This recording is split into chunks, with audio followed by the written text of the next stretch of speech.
Chapter 1. Zhonghai City, Kangju District. Kangju District was a resettlement housing district on the outskirts of Zhonghai City. The living environment was not very good, and the neighborhood committee had long existed in name only. In addition, the district was built early. Therefore, even though many of the iron doors downstairs had rusted, and even locking the doors had become a problem, the iron doors were still not replaced. She stood at the entrance of the district in ragged clothes, watching a few children happily playing football in the garden. He suddenly had a feeling that it was a lifetime ago. It felt like a lifetime ago, yes, 500 years, 5 centuries was so long. It was as if she'd had a very, very long dream. It wasn't until she stood on solid ground and carefully felt the familiar surroundings that she felt like she'd finally woken up from that nightmare. Master once said that he had an obsession in his heart that he could not let go of, so this life could only end here. In this regard, she did not care at all. So what if his cultivation was high? Just to live for 1,000 more years? 10,000 years? Or even eternal life? Pay. He had long been tired of that world where in order to compete for cultivation resources, people resorted to all kinds of means, cheating and scheming against each other all day long. If it were not for this remaining obsession in his heart, she was afraid that he would not have been able to hold on and turned into a pile of yellow soil in that cruel world. Now that he thought about it, what was the difference between the so-called immortals and those beasts fighting for food in the chicken coop and pig pen? Earth was still the best, even the haze and exhaust made people feel comfortable, she thought happily, and could not help but laugh. A 4 or 5-year-old boy stood not far away, looking at the silly weirdo in front of him. Just as he was about to go forward and study this weirdo, a fat Andy quickly rushed out from the side, then grabbed the boy's ear and dragged him by the ear into the building. As she walked, the fat Andy scolded, "You are simply disobedient. How many times have I told you to stay away from these lunatics? Be careful that they don't catch you and eat you." After hearing the fat auntie's threat, the little boy was obviously scared. He quickly shrank into the auntie's arms and hid in the building under her protection. She stood at the side and silently watched the scene unfold in front of him. For the first time, he had an awkward expression on his face. He then lowered his head to look at himself and smiled helplessly. His current appearance could be said to be extremely miserable. His white gown had long been reduced to rags, and his hair was as messy as a chicken coop. There were even obvious burn marks on the ends of his hair.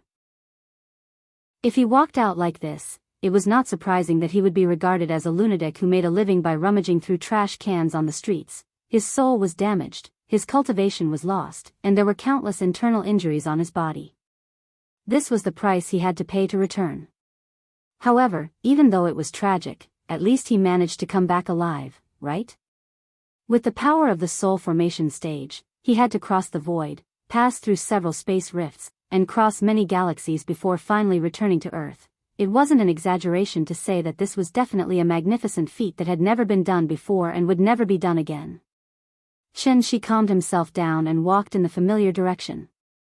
As he got closer and closer to the familiar building, his heart began to beat violently. He had not experienced this kind of nervous and uneasy feeling for 500 years. He had suffered in the cultivation world for 500 years. He had gone from the lowest level of servant to a mighty divine monarch. In the end, he still gave up everything and risked his life to forcibly return. In fact, it was because of the stubbornness in his heart. Since there was no hope of attaining the throne in this life, why not return to his roots and rest early? Shi, who was determined to die, set off just like that. The heavens seemed to have finally opened their eyes. Originally, he thought that when he came back, he would only see everything in the past turn into mulberry fields. However, who would have thought that after arriving on Earth, she would be shocked to discover that only 5 years had passed on Earth. Only 5 years. What was the cause of this? She didn't know, nor did she want to know. He only cared about one question now. 5 years had passed. Was she doing well? She was now, suddenly, she did not dare to imagine anymore.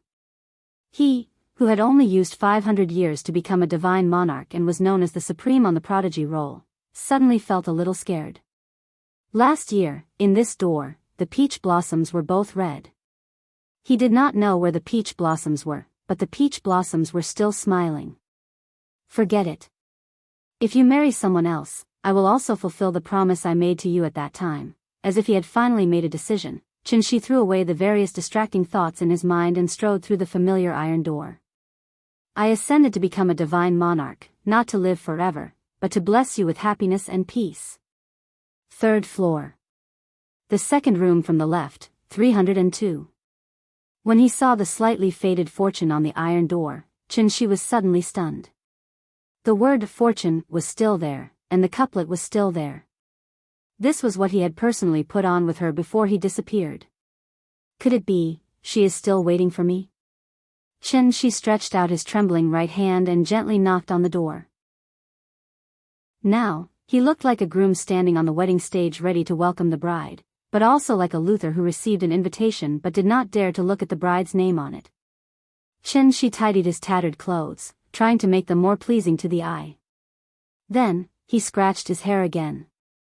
That skillful action was like that of 500 years ago, when he was still in university. Every morning before he went out for a date, he would do this signature action in front of the mirror. Who is it? Qinshi did not have to wait for long before someone answered the door. The moment he heard this voice, Qinshi felt as if his heart had suddenly become empty. This was not her voice, definitely not.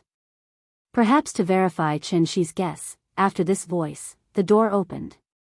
Behind the door was a middle-aged woman who looked to be in her 50s or 60s. When the middle-aged woman saw Qinshi's tattered appearance, a trace of panic flashed in her eyes. She thought that a criminal was going to rob her house. What do you want? The middle-aged woman deliberately raised her voice and asked. She was a little scared of the person in front of her, so she deliberately spoke loudly to alarm the neighbors. Big sister, I am not a bad person. Qinshi helplessly took a few steps back, then he forced a smile and said, I used to live here, but after I left, my wife lived here alone. Auntie, do you know when she moved away? What? I have always lived here. I have lived here for several years. How come I have never seen you? Are you here to steal something? If you don't leave, I will call the police. Don't, I will go. Qinshi helplessly smiled, looked deeply at the door number above the iron door, and walked down the stairs unwillingly. It was impossible that he remembered wrongly, absolutely impossible. This was his home. At least, it used to be their home. The middle-aged woman hid behind the door, and after seeing Qinshi turn and leave, she relaxed a lot.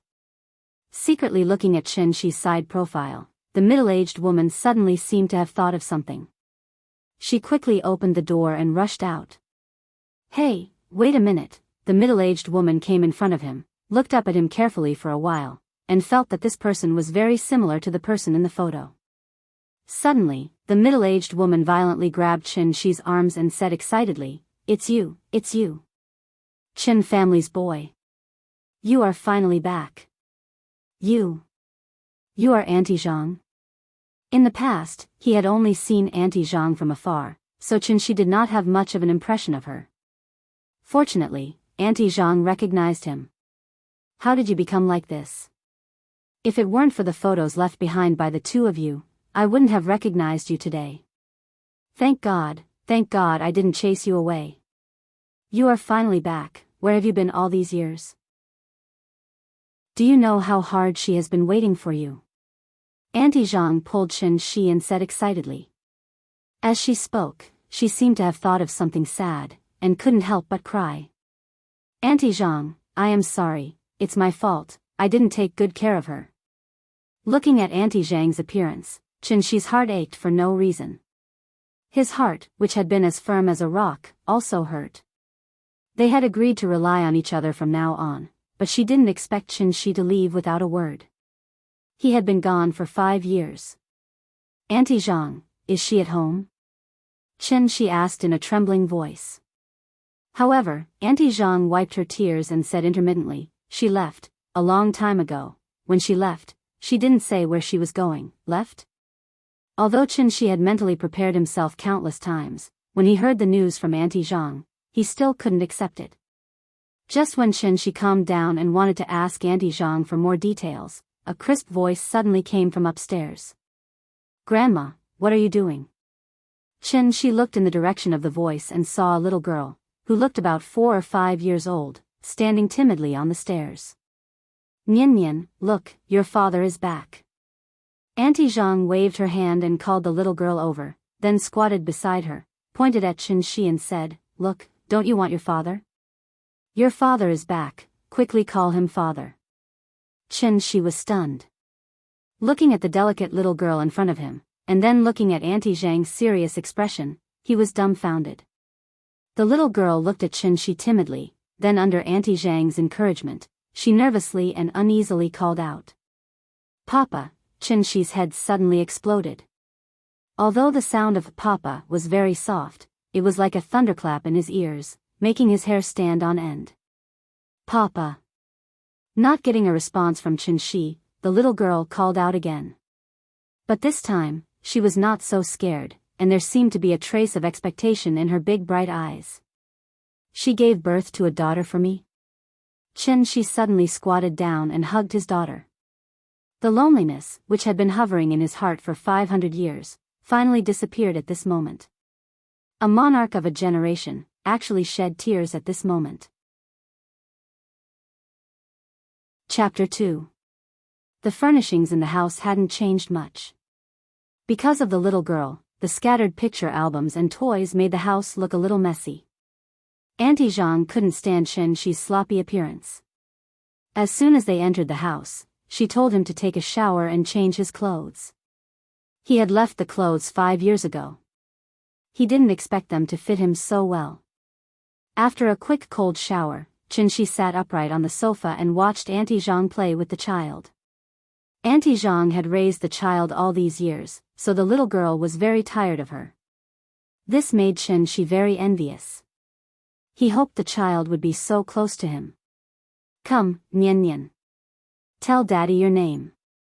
The little girl blinked. Her big watery eyes were full of questions. She didn't seem to understand why Auntie Zhang would ask such a question. So she asked in a childish voice, "Wasn't Nian named by Daddy?" "Mommy named it, so Daddy doesn't know." "Mommy said you have to tell Daddy yourself." "Look, Daddy is back. Quickly tell Daddy your name." The little girl tilted her head and thought for a while. Then she looked at Qin and quickly said, "My name is Nian." After saying that, the little girl burrowed into Auntie Zhang's arms. She seemed a little embarrassed. Auntie Zhang stroked Qin's little head. She looked at Qin and said helplessly, "Silly child. You're always asking for Daddy. Now you're shy when you see Daddy, Nian. Was it because she missed him?" "Okay, Nian. Grandma is going to cook for you. Go to Daddy and let him play with you, okay?" "No, I want to play with Grandma." Nian shook her head. She grabbed Auntie Zhang with both hands and refused to let her go. "Be good. If Grandma doesn't cook, we won't have anything to eat tonight. Let Daddy play with you." Auntie Zhang knew that this was a time for the father and daughter to be alone. So she carried Nian to Qin and placed her on the sofa beside Qin. The little girl was very sensible. Seeing that Aunt Zhang was really going to cook, she no longer pestered her grandma to play with her. After Aunt Zhang left, the little girl sat on the sofa. Her 2 slender legs dangled naturally from the sofa and swayed gently. Her big watery eyes stared straight at Qin. No one knew what she was thinking. Qin's eyes met hers, and he suddenly panicked. He didn't know how to face his own daughter. Would this sudden appearance of his father scare her? However, the thoughts of a child were obviously different from that of an adult. Nian looked at Qin for a long time. Suddenly, he lay down on the sofa and crawled to Qin on all fours. He reached out his hands and said in a childish voice, "Papa, hug." Qin hurriedly turned sideways to carry Nian, but he was afraid that his clumsy hands would hurt the child. So, he could only stiffly stretch his hands under Nian's arms and try to lift Nian up little by little. At this moment, Chen Yan suddenly threw herself on him and hugged his neck. She giggled. Papa is so silly. She gently hugged the soft and boneless body in his arms. He still felt like he was living in a dream. The little girl put her head in front of Shi and pouted. The other children have Papa and Mama. I'm the only one who doesn't. Papa, don't leave in the future, okay? Shi was stunned. Looking at the strange yet familiar little girl in his arms, he couldn't help but feel a warm current in his heart. Even after 500 years of wind and rain, his heart was as firm as a rock. At this moment, he couldn't help but soften under his daughter's expectant gaze. So, Shi couldn't help but kiss her forehead. He said gently and firmly, Papa won't leave. I won't leave again. In the future, wherever Nyan is, Papa will be there. Pinky promise. Okay. Shi laughed and stretched out his fingers to make a promise with the little girl. Then, the little guy seemed to have suddenly thought of something, and jumped down from Shi's lap in a flash. Shi didn't dare to stop her. He could only carefully follow behind to prevent her from falling. The little girl quickly ran out of the living room and ran directly to the master bedroom. She was only a little over 4 years old. She wasn't even as tall as the doorknob, so when she opened the door, she could only raise her hands and hang herself on the doorknob. Then, she released her feet and used her body weight to pull the doorknob open. She nervously followed behind her. After entering the room, he found that the furnishings of the room hadn't changed much compared with 5 years ago. It seemed that they hadn't moved at all. The little girl ran to the bedside table, picked up the photo frame on the bedside table with both hands, and then went back to Shi and raised the photo frame high. It seemed that she wanted to show it to Shi. Shi leaned over and picked up his daughter. He sat on the edge of the bed and took the photo frame from her hands. The man and woman in the photo frame were snuggling together sweetly. Like all couples in love, they returned to the place where they first met on a sunny afternoon, leaving behind the most beautiful memento. This is Papa, this is Mama. The little girl happily pointed to the people in the photo and said. Perhaps today was the most absent-minded day in Shi's life. When he saw the girl snuggling in his arms in the photo, it seemed that everything only happened yesterday. However, this yesterday was a whole 500 years to him. And for her, it was also 5 years. 5 years was enough for a girl to become a woman. Papa is back. When will Mama come back? The little girl held the photo frame and asked expectantly. Children were innocent and sensitive. In fact, she knew very well why others laughed at her as a wild child. Grandma often said that Papa and Mama had gone far away, so they couldn't come back to see her. She had been waiting for her Papa and Mama to come back. Then she could go to the zoo and amusement park with her Papa and Mama like other children. Now that Papa was back, Mama should be back soon, right? Soon, soon. Shi looked at his daughter's big watery eyes and replied affirmatively, Nyan, don't worry. Mama will be back soon. If she doesn't come back, Papa will take you to find her, okay? Okay. The little girl nodded her head heavily, and with a face full of joy, she burrowed into Shi's arms, then happily pointed to the photo frame and asked, Papa, when Mama comes back, can you put me in too? Put me in it? Shi touched his daughter's tender little face and replied very seriously, okay, when we find Mama, we will take another family photo and put Nyan in it. And Grandma. Alright, not a single one can be missing. After parting, the two places were suspended. I only knew it was March or April, but who knew it would be 5 or 6 years? The 7-string zither was played without heart, and the 8-line script could not be passed down. The 9 rings were broken in the middle, and I looked at the 10-mile pavilion anxiously. Hundreds of thoughts, thousands of thoughts, and all kinds of helpless complaints. Thousands of words and thousands of words were endless, and I was so bored that I leaned on the railing. On the 9th day of the month, I looked at the wild goose. In the middle of August, the moon was round, but the people were not round. In the middle of July, I burned incense and asked the heaven. In the dog days of June, everyone fanned me, and my heart was cold. In May, the pomegranate was brighter than fire, and the cold rain watered the flowers. In April, loquats were not yellow, and my heart was more confused. In a hurry, the peach blossoms in March turned with the water. In February, the kite string broke. Chapter 3. After dinner, Nyan sat on the sofa and watched cartoons with relish. She took this opportunity to talk about the past with Aunt Zhang. Not long after you left, Ying found out that she was pregnant. She even came to me specifically to talk about it. Aunt Zhang recalled and said in a deep voice, Ying was born into a rich family. She had never suffered much. After you left, she was the only pregnant woman left. Even her life became a problem. So when Nyan was about to be born, I simply moved here to take care of the mother and daughter. She was silent. He could totally imagine that scene. A woman watched her belly grow bigger day by day, but she didn't even have anyone to rely on.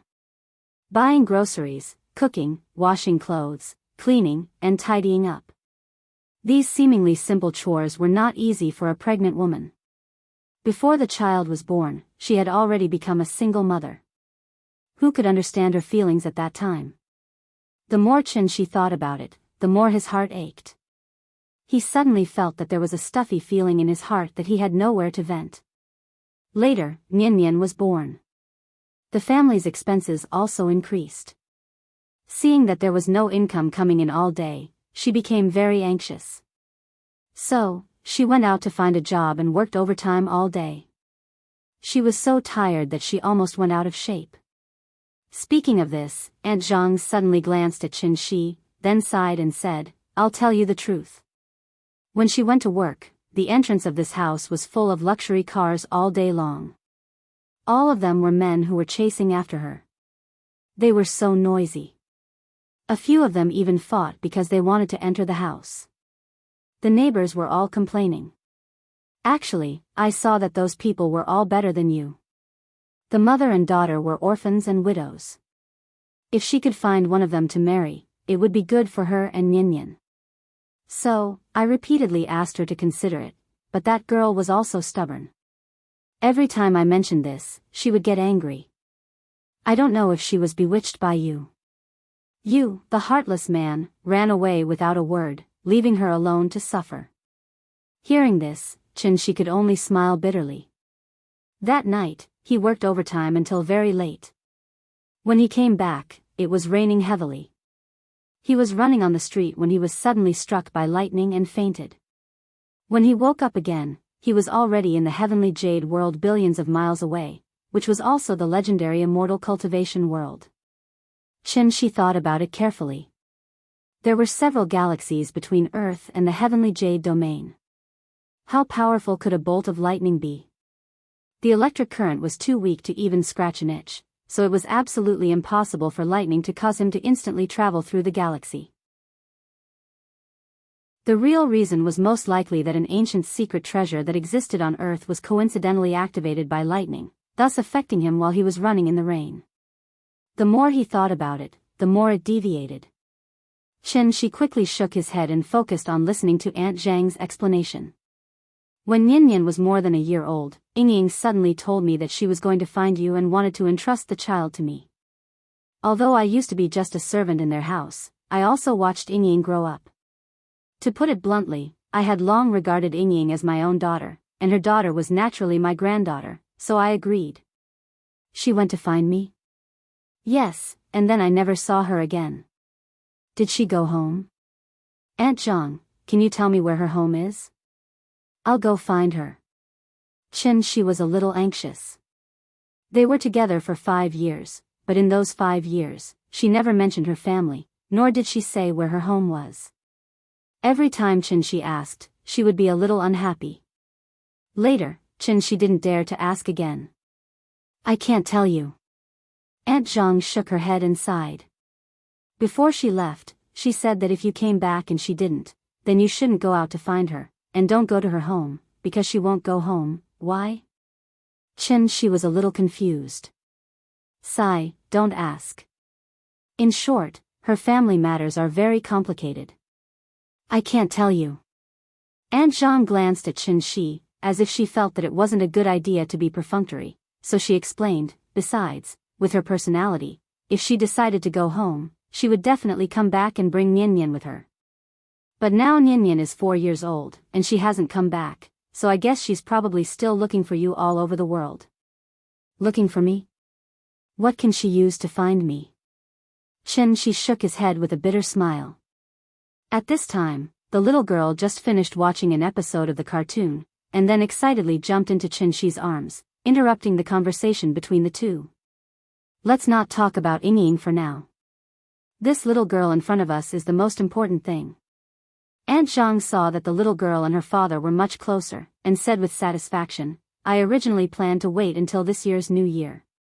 If the two of you didn't come back, I would take Nian back to my hometown. My granddaughter has grown up, and the two of them are busy with work and don't have time to take care of the child, so I have to go back and help them take care of the child. Hearing this, Qin Shi couldn't help but look at the lively and cute little girl in his arms, and then looked at Aunt Zhang very seriously and said, I'm grateful to have you all these years. I can't thank you enough. I will definitely remember this kindness in my heart. If it weren't for Aunt Zhang, Qin Shi didn't dare to imagine what kind of life his wife and daughter would be living. How could such a great kindness be repaid with a simple, thank you? Don't say these things. Ying is also half a daughter to me. Since she entrusted Nian to me, I will naturally treat this child well. However, since you're back, I'll leave Nian in your care. I should go home and see my granddaughter. After saying this, Aunt Zhang looked kindly at Nian, as if she was still reluctant to part with her. At this time, the little girl also heard her words. She quickly jumped down from Qin Shi's arms and ran to Aunt Zhang's side. She suddenly burst into tears, hugging her legs and sobbing, Grandma, don't go, good girl, Grandma won't go. Grandma will stay with you. Aunt Zhang smiled and rubbed Nian's head, but there was still a trace of reluctance in her eyes. After living together for a few years, even if it was just raising a cat or a dog, there would be deep feelings, let alone an innocent and cute child. After coaxing the little girl, Aunt Zhang hugged her and said to Qin Shi earnestly, I won't ask where you've been these years, but looking at your appearance when you came back, I guess you didn't have a good time these years, you can say that. Anyway, it's a long story, Qin Shi nodded. In his heart, he had already vaguely guessed what Aunt Zhang was going to say. Actually, I don't really want to leave the child with you because I'm worried. But after all, you're her father. As an outsider, I can't interfere too much. So, I can only hope that the previous things have passed. When you come back, you can understand one thing. At this point, Auntie Zhang paused, looked at Qin Shi and said seriously, You're a father now, I hope you can really understand the meaning of the word responsibility. Don't be like 5 years ago, okay? Responsibility. Qin Shi suddenly felt that this word was a little heavy. Chapter 4.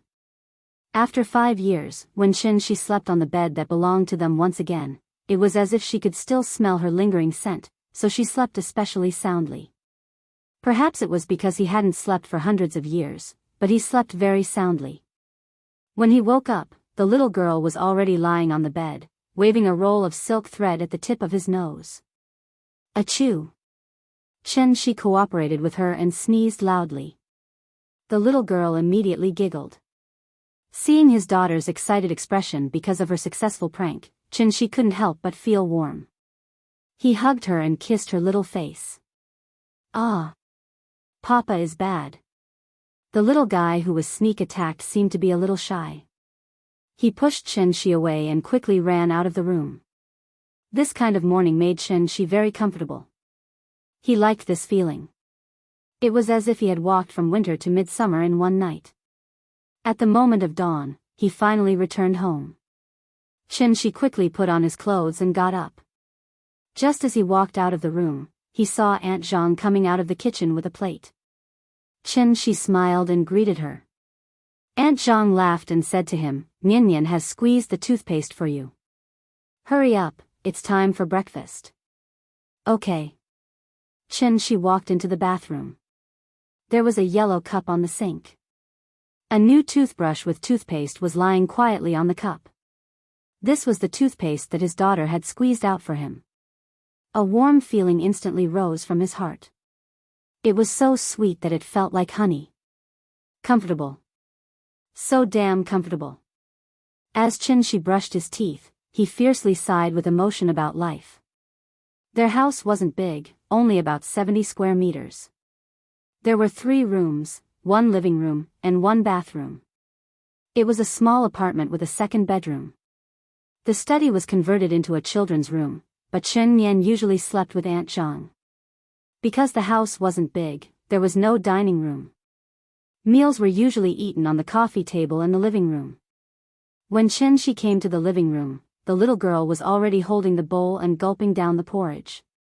Whenever she ate the porridge, there would always be some water droplets at the corner of her mouth, so Aunt Zhang could only stay by her side and let her eat slowly while wiping the corners of her mouth with a tissue. Look at this child. She's already 4 years old, but she still doesn't eat properly. You have to keep an eye on her. Auntie Zhang seemed to be blaming the little fellow, but the expression on her face betrayed her. Looking at her nervous expression, she was probably afraid that the little guy would choke while eating. The 3 of them finished their breakfast in a happy atmosphere. When She helped Aunt Zhang clear the table, he brought up his current idea. Auntie Zhang, I want to go out later and see if I can find a suitable job. Hearing this, Aunt Zhang was suddenly overjoyed. She looked at Shi and said happily, "It's good that you can think like that. Go, the child should go to kindergarten. In the future, the family's expenses will get bigger and bigger. As a father, you should experience the pressure Ying had at that time." Shi touched the tip of his nose, seeming to be a little embarrassed by Aunt Zhang's words. He didn't know how much money Ying left for Aunt Zhang when she left, but Shi guessed that it wouldn't be too much. After all, the 2 of them had just bought this house before he disappeared. Even if Ying went to work after that, she probably wouldn't be able to save too much in just 1 or 2 years. The cost of raising a child was already very high, so She guessed that Aunt Zhang might have put in a lot of her own retirement money for the little guy in the past few years. Forget it, I already owe Aunt Zhang too much. I'll find a chance to slowly pay her back in the future. After helping Aunt Zhang tidy up the living room, She rummaged through the shoe cabinet at the door, trying to find a pair of old shoes to wear. At this time, the little guy suddenly burst into tears. Seeing her crying heartbreakingly, She was immediately frightened. She hurriedly ran over to the little guy and gently comforted her. "Nian, what's wrong?" "Papa, don't go, Papa, don't go." The little guy sat on Shi's arm, crying and firmly grasping Shi's neck with her hands. It looked as if she had been greatly wronged. If a child's crying could be graded, then she must be at the S level now. Papa won't go anywhere. Nian, be good, don't cry." She didn't know whether to laugh or cry. It turned out that the little guy saw him looking for shoes and thought that he was going to leave. Because of the commotion, Aunt Zhang hurriedly came out of the kitchen. She patted Nian's head and persuaded, "Nian, be good, Papa won't go. Papa has to find a job to earn money to support the family. If Papa doesn't go, you and Grandma won't have food to eat." As she spoke, Aunt Zhang wanted to take Nian from Shi's arms. But for some reason, the little guy didn't want to come down.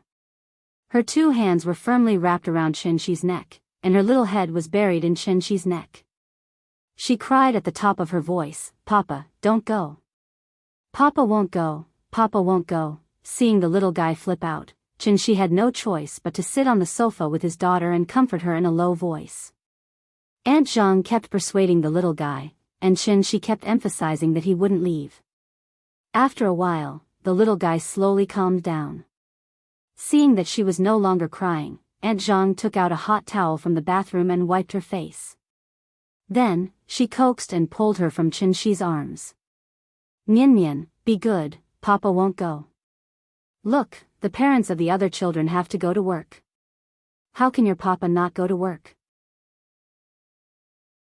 The adults go to work to earn money so that the children can eat, understand?" "Yes. The little guy seemed to have thought it through. She nodded, then grabbed Chen-Shi's hand and said reluctantly, "Papa has to go to work. I'll wait for Papa at home, good girl." Aunt Zhang patted the little guy's head, then signaled Chen-Shi with her eyes. Chen-Shi stood up, pinched Nyanyan's little face, and said with a smile, "Then Papa will go to work." "Nyanyan, what do you want?" "Papa will buy it for you." "I don't want it. I want Papa." The little guy shook her head, seeming to be worried that Chen-Shi would not come back. "Then Papa will come back to accompany you as soon as possible after work, okay?"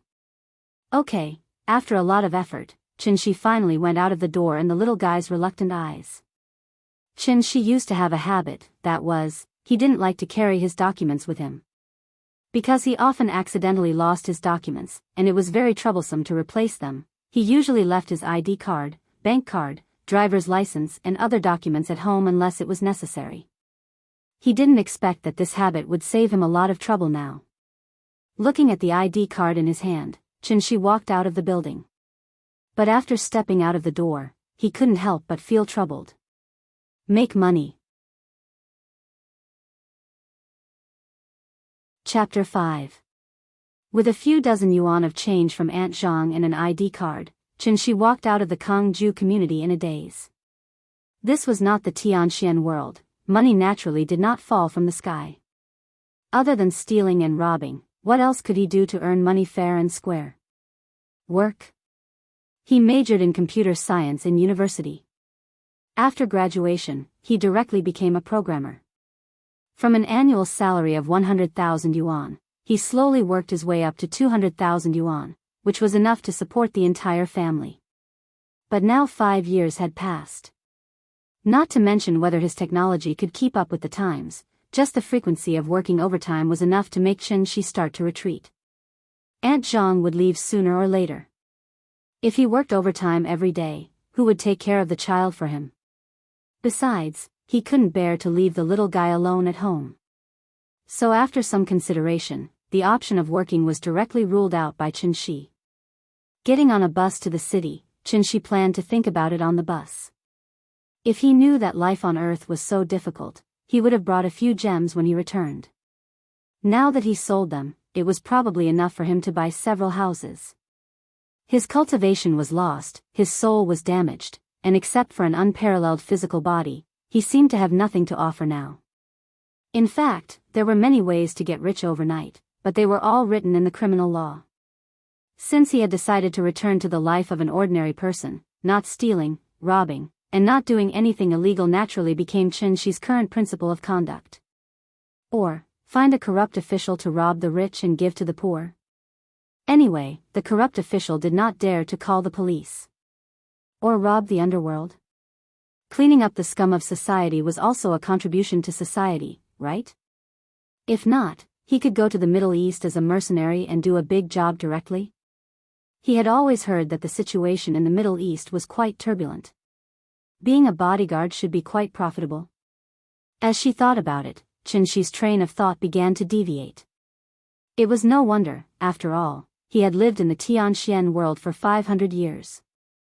There was no rule of law in a world where the strong preyed on the weak. He was used to fighting for everything he wanted with strength. Suddenly returning to Earth, he was really not used to this society. He was like a prisoner who had been locked up in prison for many years, only to realize that he was out of touch with society the moment he was released. After thinking for a while, Chen-Shi suddenly realized that there was something wrong with his thoughts. In any case, he was a father. No matter what, he had to live openly in this society and set a good example for his daughter. Forget it, I'll think about it carefully. As long as he earned his first bucket of gold, perhaps he could consider starting a small business with Nyanyan. The bus drove from the outskirts of the city to the city. Along the way, it was as if they had come from the countryside to the city. The buildings on both sides of the street were getting taller and taller, and the cement road had turned into an asphalt road at some point in time. Rows upon rows of cars were waiting for the traffic lights, and the platform on the side was still bustling with activity. Chen-Shi was very familiar with every street, every building, and even every bus stop. Everything seemed to be the same as 5 years ago. Not much had changed. Next stop, City 2 Hospital. Passengers who wish to alight, please line up at the back door. At another stop, the bus slowly stopped by the side, and the broadcast in the bus sounded again. The moment he heard the broadcast, an idea suddenly popped into Chen-shi's mind. He hurriedly squeezed to the back door of the bus and got off with the crowd. After getting off the bus, Chen-shi looked back at the bus. Sure enough, the bus that was packed like a sardine tin was instantly emptied. There were even a few empty seats. Clothing, food, housing, transportation, medical care, education, medical care. As the holy land of cultivation, the Tianxian world's spiritual energy was naturally extremely rich. Therefore, even mortals with no aptitude at all could be immune to all diseases and live a long life. Chen-shi's thought process made him forget that he could make money through medical treatment. Once he figured it out, his mind naturally became active. Saving a life was better than building a 7-story pagoda. Doing good deeds could also supplement his own pockets. This business was definitely doable. Thinking of this, Chen-shi stood at the entrance of the second hospital and began to size up everyone who entered and left the hospital. Naturally, he was not needed for common colds and fevers. However, terminal diseases such as cancer and AIDS could not be treated with his current state of cultivation. Therefore, Chen-shi decided to target some difficult and complicated diseases first. However, imagination was always beautiful. Chen-shi stood at the entrance of the second hospital. He did not see many patients with difficult and complicated diseases, but he did encounter several waves of medical scammers. Little brother, do you want to see a doctor? What disease? I can help you register. The number of a retired veteran of the second hospital, guaranteed to cure all diseases. Do you want to register? These scammers actually only had a few tricks up their sleeves. There was someone outside who was in charge of soliciting customers, following behind you in the name of registering. Normal people would have the most basic vigilance, so they did not prepare to deceive people in the first wave. When you were queuing up at the hospital to register, a doctor or nurse in a white coat would appear, wearing a uniform to help you solve your problems. This was scammer number 2. After scammer number 2 was as ferocious as a tiger, he would regretfully tell you that there was no more number. However, a third scammer would appear. Scammer number 3 would pretend to be a patient with similar conditions as you, then cooperate with scammer number 2. If you still did not believe, they would bring you upstairs, and scammer number 4 would appear. In short, scammers number 2, 3, and 4 only had one goal, and that was to trick you into leaving the hospital and going to the outpatient department where the retired miracle doctor was. Once you were tricked out of the hospital, their serial scams would basically succeed. Chen-shi was looking for her target while watching the scammers act out their show in boredom. However, he watched for more than an hour, but he still did not see a single scammer succeed. Chen-shi could not help but feel a little emotional. These days, even scammers had a hard time. After waiting for a while, Chen-shi began to wonder if his method was not right. Even if he encountered patients with difficult and complicated diseases, people might not necessarily believe him if he waited at the entrance of the hospital like this. Not to mention that he was not famous, he looked like a young man in his 20s. He did not look like a sage-like old miracle doctor at all. Even if he was a miracle doctor, who would believe him? Why not see the doctor first and pay later? He was afraid that before he could say this sentence, others would have already started to chase him away with brooms. Worry, what should I do? Chen-shi was thinking about how to make himself famous when suddenly, he saw a man and a woman walking out of the hospital. The woman was in her 20s. She had an outstanding temperament and was dressed maturely. She was wearing a tailored black gauze dress. Her 2 snow-white long legs swayed faintly under the gauze, rippling with a myriad of emotions. She was so enchanting, but had a pair of eyes that were as clear as autumn water. It made people unable to have any blasphemous thoughts. Her temperament was like an iceberg, making people not dare to approach her. They could only stand at a distance and silently sigh. What a devastatingly beautiful woman. However, although this woman was beautiful, Chen-shi's gaze was always on the man. This was a middle-aged man in his 40s or 50s. His every movement had a hidden power. When he walked with a majestic gait. He looked particularly energetic. This man looked to be in his prime, but Shi knew that he was sick. Chapter 6. Business was here. This was not the time to pretend to be aloof. After waiting for so long, he finally found a suitable target. He could not let this cooked duck fly away. His daughter was growing. She needed money to supplement her nutrition, go to school, buy clothes, and buy toys. As a father, if he did not work hard now, how could he leave a perfect and happy childhood for his daughter? Therefore, when Shi saw his target appear, he took the initiative to walk toward them. Because only by taking the initiative would a story happen between them, the man and woman seemed to have driven a car. After leaving the outpatient department, they turned around and walked to the parking lot behind the outpatient department. Shi followed them to the parking lot. After seeing that there were not many people here, Shi quickly walked past the two people and directly reached out to stop the man and woman. "Little brother, what's the matter?" Shi's behavior was a bit impolite, but the middle-aged man was not angry. Instead, he asked gently. In order not to appear like those medical scammers at the hospital entrance, Shi decided to go straight to the point after some consideration. Therefore, he did not talk nonsense. He directly looked at the middle-aged man and said, "You're sick. I can cure you." As if to make his words more convincing, Shi's eyes looked very sincere at this moment. "I'm sick." Hearing this, the middle-aged man could not help but be stunned. The middle-aged man seemed to have not recovered from Shi's words. The woman next to him was already angry. She immediately scolded in a delicate voice, "You're the one who's sick." After that, she glared fiercely at Shi. Then, she took the middle-aged man's arm and wanted to pull him away. "Dad, let's go. Ignore these lunatics." "Hey, wait, you're really sick. I'm not lying to you." Shi ignored the woman. He stopped the middle-aged man again and said with a sincere face. A dignified monarch god had to take the initiative to attract customers on the street in order to make money. He even had to use his hot face to kiss someone's cold ass. This was life. Perhaps moved by Shi's sincerity, the middle-aged man signaled the woman not to worry. Then, he looked at Shi and asked, "Little brother, you said that I'm sick. Tell me, what illness do I have? Can I check your pulse to confirm it?" "Sure." The man nodded and stretched out his right hand.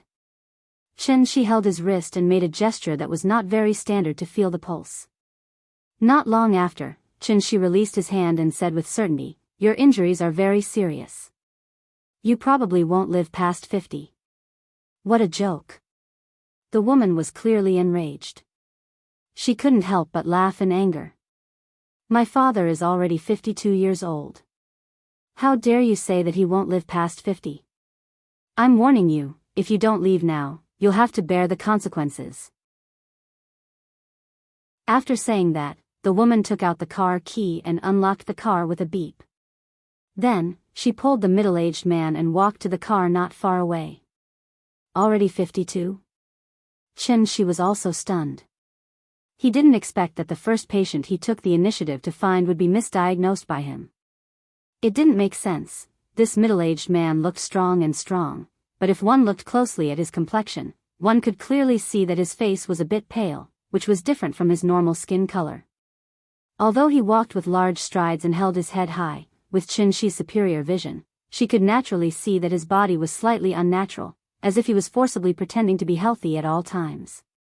Because of this, Shi proposed to take his pulse, wanting to see what illness this middle-aged man had. In fact, after this period of recovery, Shi had cultivated a little bit of true essence again. It was also because of this that he could control true essence into the middle-aged man's body when he felt his pulse. From there, he could understand the man's current physical condition in detail. The man's internal organs were all damaged, and it was very serious. The strange thing was that the middle-aged man's internal injuries didn't seem to have been caused in a single breath. Instead, they seemed to have been caused by an external force over a long period of time. It was as if someone had taken a knife and continuously cut open his internal organs. The most serious injury was the lung. The wound had already begun to fester. She estimated that even if the man immediately went for a resection, his injury wouldn't get better. Thinking of this, she looked at the middle-aged man who was about to get into the car and said, "I don't know what method you use to extend your life, but according to your current situation, you could die suddenly at any time." Hearing this, the middle-aged man stopped. By the time he turned around again, the carefree temperament on his body had already disappeared. He frowned slightly and asked with a sullen face, "Little brother, do you really know medicine? I can cure you." She nodded, his attitude was very confident. "Really? 100% sure. Then what do you want?" "Money." "How much?" Hearing this, she immediately sneaked a glance at the old A6 behind the middle-aged man. After a little consideration, he opened his mouth and said, 100,000. Okay. She was still hesitating whether he had asked for too high a price. If the man wanted to bargain, 50,000 was not out of the question. If the man still thought it was too expensive, 20,000 would be fine too. In short, if the price was as high as the sky, the price would fall. However, what she didn't expect was that as soon as he asked for the price, the middle-aged man had already agreed to it without hesitation. At this time, the woman who had already opened the door and was about to get into the car couldn't take it anymore.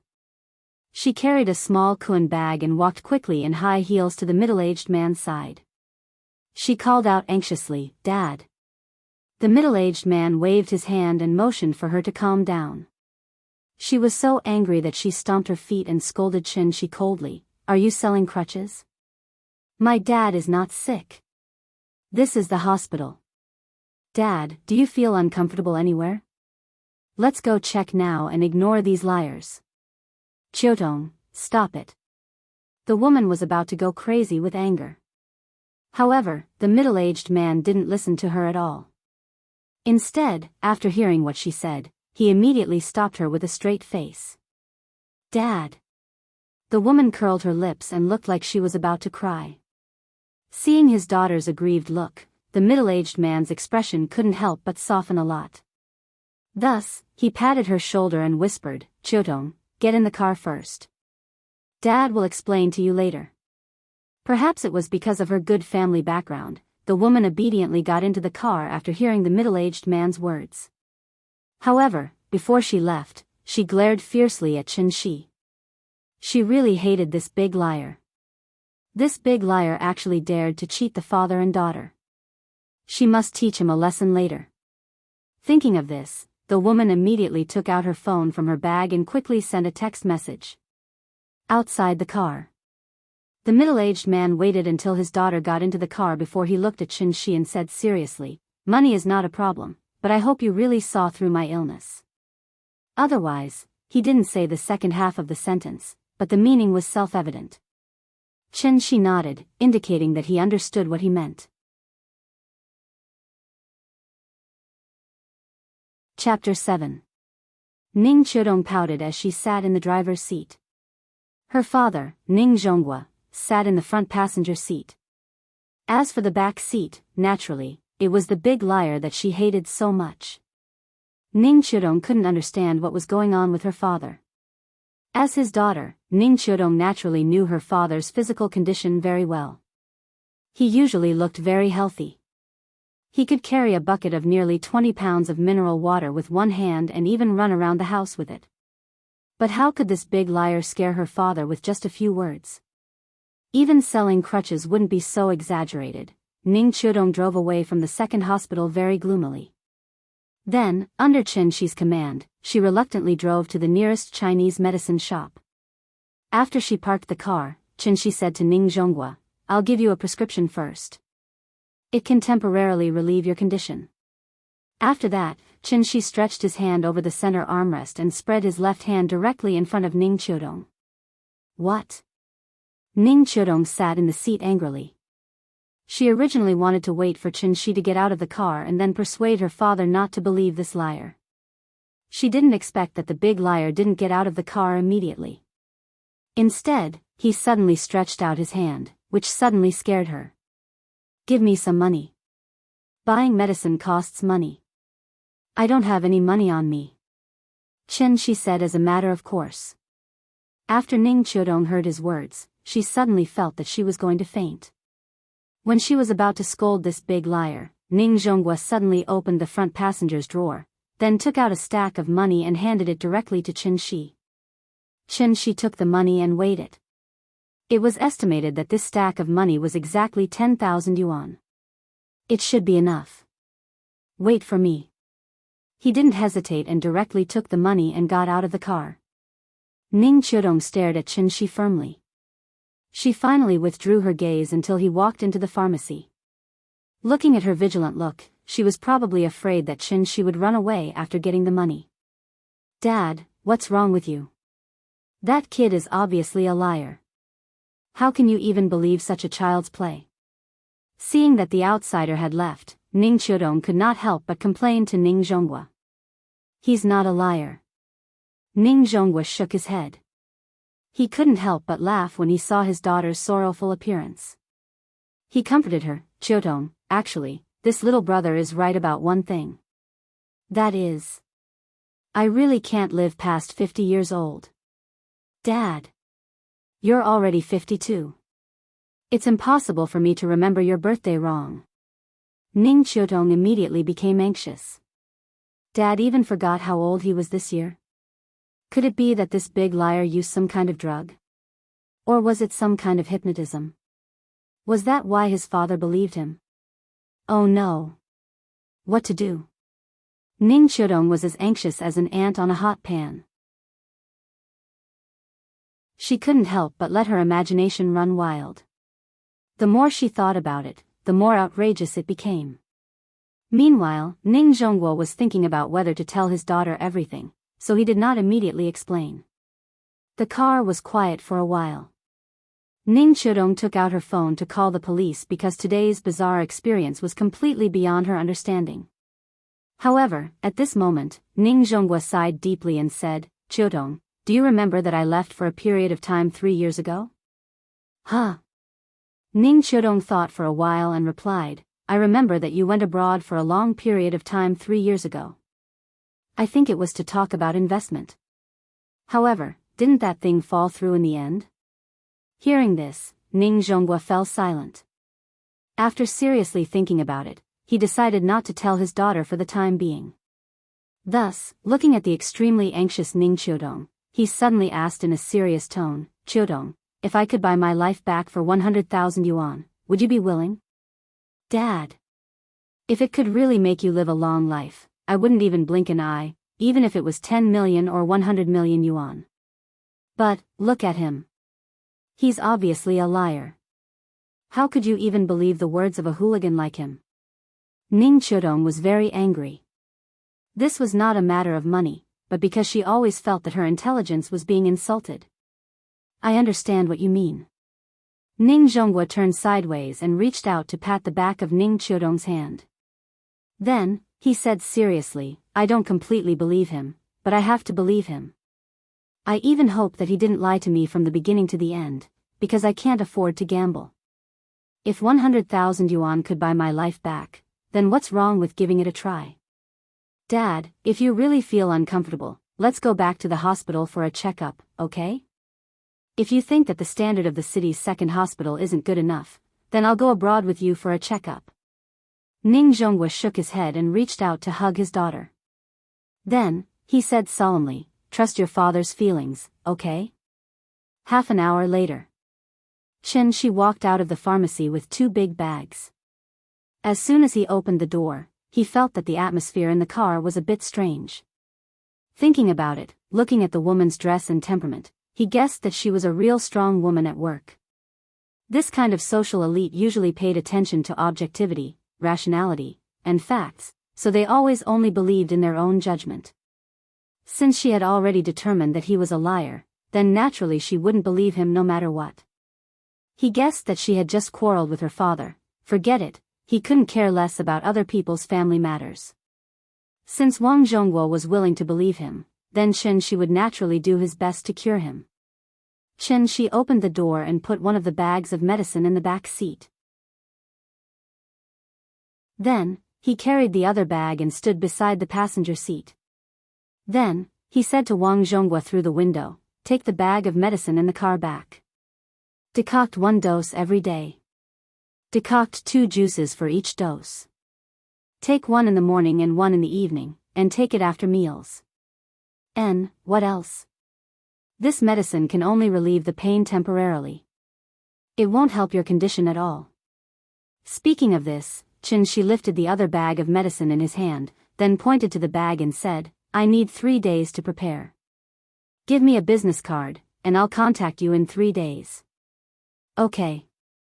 Ning Zhonghua took out a business card from the bag and handed it to Chen Shi. Chen Shi glanced at it. There was only a name and a string of phone numbers on it. "Put the money for the medicine on me. There's no need for a deposit. After I cure you, I'll settle it again. 90,000. After that, Chen Shi waved at Ning Zhonghua and turned to leave. After Chen Shi left, Ning Qiudong started the car angrily. Then, she spat and said with some sarcasm, "So useless. You're satisfied with just 10,000. Hey, Qiudong, why do I feel like there's another meaning in your words? Are you blaming your father for being senile? How would I dare?" Ning Qiudong said with resentment. "Didn't you see that he bought a lot of medicine? How much is this medicine worth?" "Dad, I think you don't know the hardships of ordinary people. It's 10,000 yuan. The average salary in Zhonghai is less than 5,000. He earned 2 months' salary in half an hour. Isn't that enough?" Hearing this, Ning Zhonghua laughed and said, "Let's wait. Didn't he say that he needed 3 days to prepare? Don't jump to conclusions. Let's talk about it in 3 days. Humph. There are still 3 days left. I dare to bet that he has already disappeared without a trace." After that, Ning Qiudong looked at the rearview mirror, as if trying to find the big liar's figure.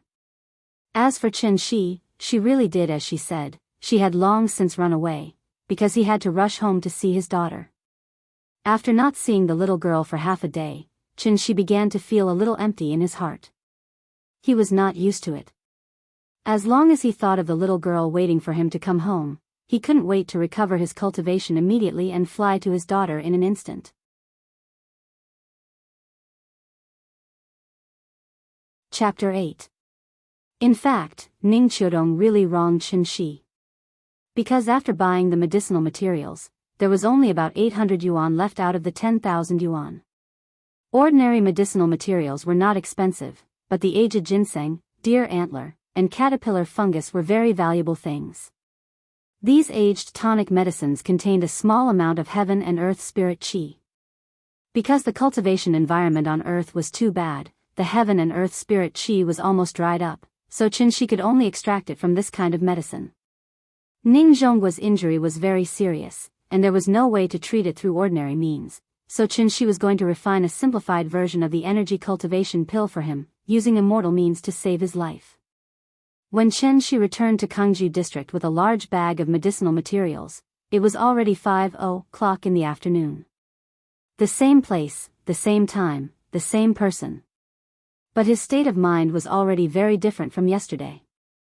With a faint trace of expectation, Chen Shi quickly walked to the door of the house. The familiar apartment building, the familiar iron gate, and the familiar feeling of space and time overlapping, just like yesterday, he stretched out his hand and gently knocked on the door. But this time, just as he finished knocking on the door, there was an instant movement in the house. "Papa! Papa! Papa is back!" The little fellow shouted excitedly. That soft and crisp voice could be heard clearly even by Chen Shi standing outside the door. Then, with a burst of hurried footsteps, the door opened. The little fellow maintained the posture of hanging on the door handle, tilting her head and revealing a pair of bright big eyes, quietly glancing outside the house. And when she saw that the person outside the house was really her father, she immediately shouted excitedly, and then pushed open the iron door with great effort, directly throwing herself on Chen Shi's lap. "Papa!" Chen Shi quickly squatted down, hugged his daughter's small body with his left hand, and then slightly lowered his head, rubbed the little fellow's forehead with his head, and asked happily, "Nyen Nyen, did you miss Papa?" "Yes." As if to express how much she missed her father, the little girl actually took the initiative to kiss Chin Shi on his face, which immediately made Chin Shi laugh out loud. "Let's go back to the house with Daddy." After that, Chin Shi lowered his hand slightly and placed it on the little fellow's thigh. The little girl was also very cooperative. She directly sat on Chin Shi's arm and then wrapped her arms around Chin Shi's neck, allowing Chin Shi to carry her into the house. Perhaps it was because she hadn't seen her father for a long time, but after Chin Shi sat on the sofa with the little fellow in his arms, the little fellow was unwilling to get down. Instead, she firmly hugged Chin Shi's neck and asked her father to watch cartoons with her. Aunt Zhang had heard the commotion outside, but when she confirmed that it was Chin Shi, she returned to the kitchen to prepare dinner. "How is it? Is the job search going well?" Auntie Zhang washed the vegetables while asking about Chin Shi's situation through the kitchen door. "Not bad. I met an old classmate, and he recommended me to work in a pharmaceutical company." On the way home, Chin Shi had already thought of an excuse, so when Aunt Zhang asked, he opened his mouth and made up an excuse. After all, everything that happened to him was too bizarre, so naturally, it was impossible for him to tell Aunt Zhang the truth. "Pharmaceutical company? That's good. When will you officially start work?" "In 3 days." "Oh. Then why don't you play with Nyen Nyen while you're not at work these days?" "I'm an old woman, and I didn't dare to take her to crowded places before. Now that you're back, you can take her out to play." After hearing Aunt Zhang's words, Chin Shi looked down at his daughter and asked, "Nyen Nyen, Daddy will take you out to play tomorrow, okay?" "Okay. Daddy will take me out to play. I also want to go to the amusement park and the zoo." The little girl immediately cried out excitedly. And Chin Shi keenly noticed the word "also" in the little girl's words. After thinking about it for a while, Chin Shi understood. He guessed that when the little girl played with other children in the community, she heard about the amusement park and the zoo from them. After all, Aunt Zhang was old and could not hold her for a long time. But if she ran around on the ground, the little girl was likely to run away when there were more people. For safety reasons, Aunt Zhang had not taken the little girl out to play since she was so big. Other children were showing off their experiences, but his daughter could only listen to them. It was quite pitiful to think about it. Thinking of this, Chin Shi could not help but feel a little guilty. So, he held his daughter, smelled the faint milky fragrance on the little girl's body, and said solemnly, "Nyen Nyen, you have to eat more and grow up quickly. When you grow up, Daddy will take you to pick the stars and the moon, okay?" "Okay. Daddy, take me there." It was night. Chin Shi waited until Aunt Zhang and the little girl were asleep, and then secretly brought the medicinal materials to the bedroom. He was going to refine the foundation elixir, a kind of elixir that was very common in the Tianxian world. This kind of elixir was the basic elixir that every sect in the cultivation world needed. It was mainly used to improve the physique of new disciples, and at the same time, to repair the old diseases in their bodies, so as to help them quickly accumulate the spiritual energy of heaven and earth and officially enter the immortal sect. Alchemy was a technical job, and it was very particular about the heat, the prescription, and the time to put the materials. Chin Shi had lost his cultivation. Although after a few days of hard work, he had painstakingly accumulated a trace of true essence, but he still could not release the simplest magic, and naturally could not use any exquisite fire control magic. But fortunately, the grade of the foundation elixir was too low, and it did not even require any complicated alchemy techniques. In addition, what Chin Shi was going to refine was not the authentic foundation elixir, but a simplified version that he improved based on the existing medicinal materials on Earth. Naturally, there was no need for any techniques. Because of the lack of several main ingredients, Chin Shi did not have much hope for the simplified version of the foundation elixir in his hands. If the elixir could have 1/10 of the effect of the authentic foundation elixir, then he would be satisfied. After all, even the cleverest housewife could not cook without rice. Even if he was a grandmaster of alchemy, it was impossible to refine a furnace of elixir out of nothing. Chen Shi secretly took an iron basin from the kitchen and placed it on the ground, and sat cross-legged on the side. Then, he set up a spirit gathering formation around the iron basin to prevent the spiritual energy from leaking out. Chen Shi slowly put the medicinal materials into the iron basin, starting with the most common ones. When the ordinary medicinal materials filled the iron basin, he put a ginseng in the center of the iron basin, and this was the most valuable part of his large bag of medicinal materials. Shenong's herbal classic had a saying, ginseng mainly nourishes the 5 viscera, calms the spirit, stabilizes the soul, stops palpitations, dispels evil spirits, brightens the eyes, and improves happiness and wisdom. If taken for a long time, the body will be lighter and the life will be prolonged. Ningzhong's 5 viscera were injured, so using ginseng as the main ingredient was naturally the best. After putting everything in place, Chen Shi concentrated and began to quietly feel the spiritual energy of heaven and earth that existed around him. After adjusting for 81 breaths, suddenly, a strange gust of wind blew in the room with the doors and windows closed. At the same time, Chen Shi finally opened his eyes. In the dark and gloomy room, his 2 eyes shone like fireflies.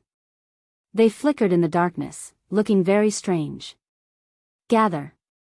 As his voice fell, the medicinal materials in the iron basin began to tremble slightly. Then, a faint cyclone spiraled up from the middle of the medicinal materials, like a tornado, raging and swallowing everything around it. Chen Shi's arms moved continuously, and in an instant, he had already made a few gestures. Rise.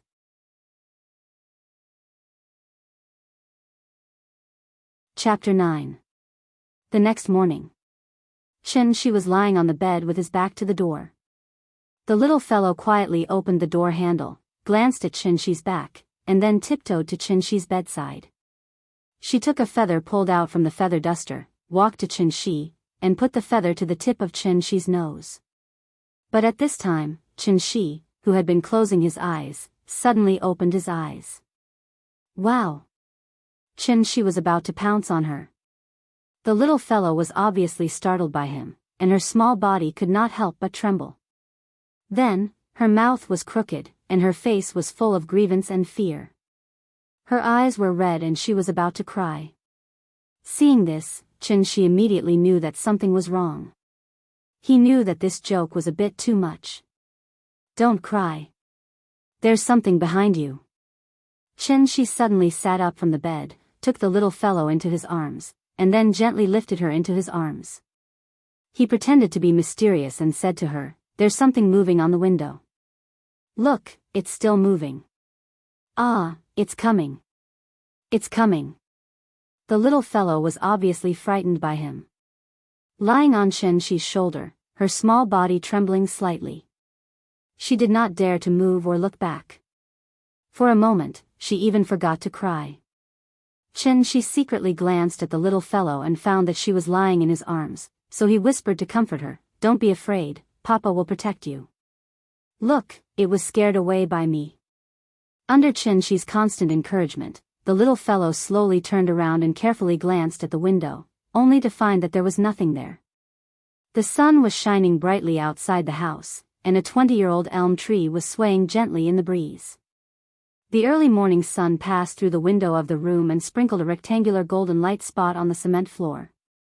Through the light, countless floating dust could be vaguely seen, moving and swaying in the slightly slanted light. The little guy sat in his father's arms in a daze, like a delicate porcelain doll, infinitely lovable.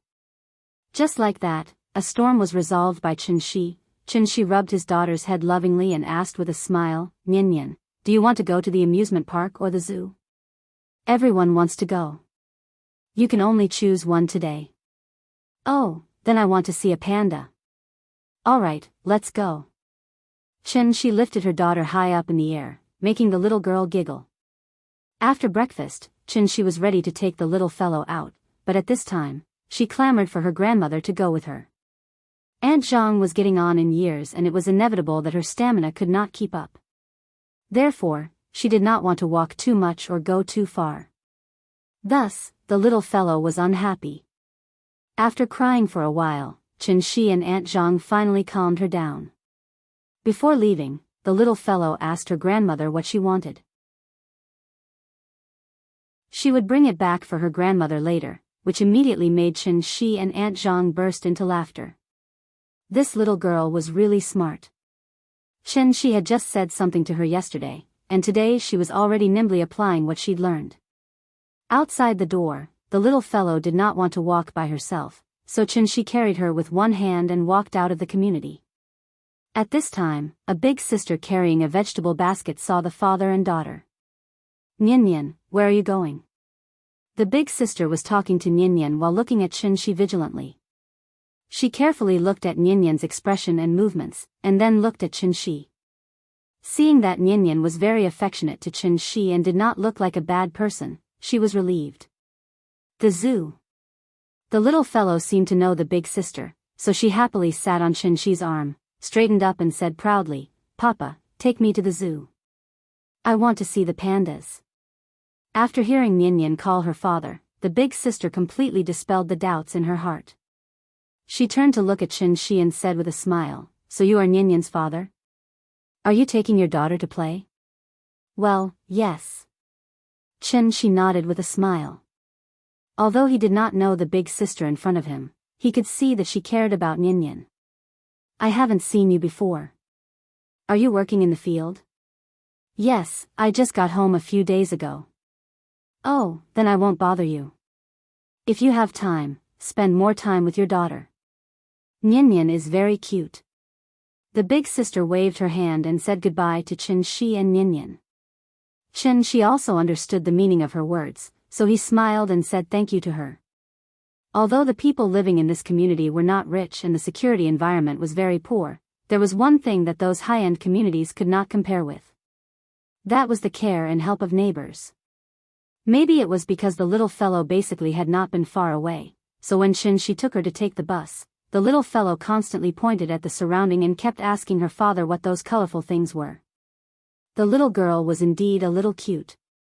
Her fair little face had a faint pink tint to it, making her look like a porcelain doll carved out of jade. Coupled with her pair of big watery eyes, she was simply adorable enough to melt everything around her. Several girls who got on the bus halfway could not help but exclaim when they saw the little fellow for the first time. They surrounded her and wanted to take a photo with her. For this kind request, Chen Shi would not refuse. Because the little fellow was held by her father, she was not so afraid of strangers. Instead, she was very polite and called her sister.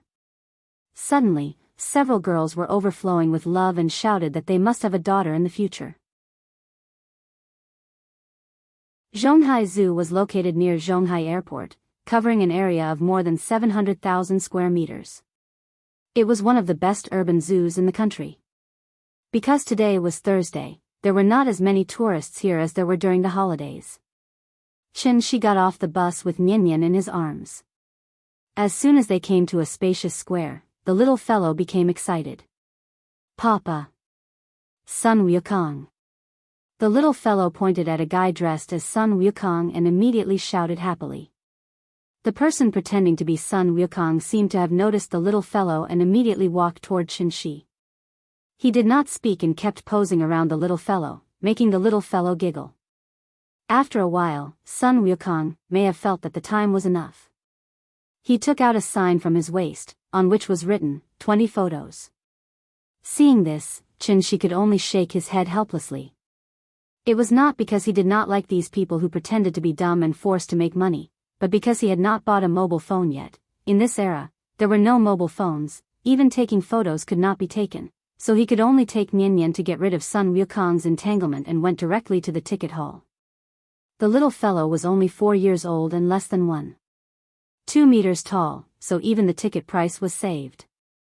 Chen Shi's adult ticket was only 40 yuan, which was already very generous. Entering the zoo, the first thing they saw was a large science education hall, where various model specimens were displayed, as well as some simple animal evolution science. The little fellow was not interested at all. After entering the door for a while, she was already shouting that she wanted to see a live panda. The panda, as the star of the zoo, was generally arranged in the deepest part of the park, so Chen Shi could only take the little fellow and follow the crowd to see one by one. "This is an orangutan," This is a monkey. Elephant. Hippo. Giraffe. Along the way, the little fellow could accurately call out the name of each animal, presumably because she often looked at children's picture books. After finally seeing a live animal this time, the little fellow became more and more excited. In order to let her see more clearly, Chin-shi picked her up and let her sit on his shoulder. This was the first time the little guy had experienced such an experience, and he immediately cried out in excitement. "Ride the horse, ride! Ride!" The little fellow opened her arms and kicked her small thin legs randomly. Seeing this, Chin-shi also opened his arms, took her hand from bottom to top, and then took her to run on the ground quickly.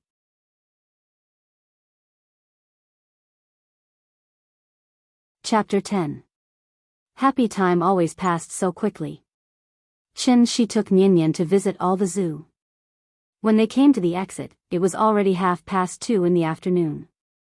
"Papa, I'm hungry." The little fellow touched her shriveled belly and said with a pout. At this time, Chin-shi suddenly woke up. He could not eat or drink, but the little fellow could not. Sin, he was so happy playing with the little fellow that he did not notice that it was already past the meal time. "Nyan, what do you want to eat?" "Papa will take you there." "I want to eat Kentucky Fried Chicken," the little fellow said happily. But after saying that, her voice immediately lowered, and she whispered timidly, "But Grandma doesn't allow me to eat it. She said that those things are bad for health." "Oh? Is that so?" After hearing his daughter's words, Chin-shi understood that Aunt Zhang really raised her as a granddaughter, so she was determined not to let the little fellow eat any junk food. "Papa can take you there once, but you can't go back and tell Grandma, okay?" "Okay." Hearing this, the little fellow immediately nodded like a chicken pecking rice. Obviously, she had been fascinated by these foreign fast food for a long time. "Come on, eat this candy first, then Papa will take you there." Chin-shi took out a black candy from his arms. The little fellow took it and smelled it. Suddenly, she smelled a refreshing fragrance, so she opened her mouth and swallowed it. But after swallowing it, she immediately frowned and shouted, "Papa, bad. So bitter. Not candy." As she spoke, she wanted to spit out the candy. Seeing this, Chin-shi immediately covered the little fellow's mouth and persuaded, "Don't vomit, eat it. Papa will buy you Kentucky Fried Chicken." What a joke, more than 9,000 yuan of medicinal materials, plus Chin-shi's overnight effort to refine these 3 foundation elixirs. If she vomited, more than 3,000 yuan would be wasted. While forcing his daughter to swallow the elixir, Chin-shi reminded himself. When refining elixirs in the future, but remember to add cane sugar.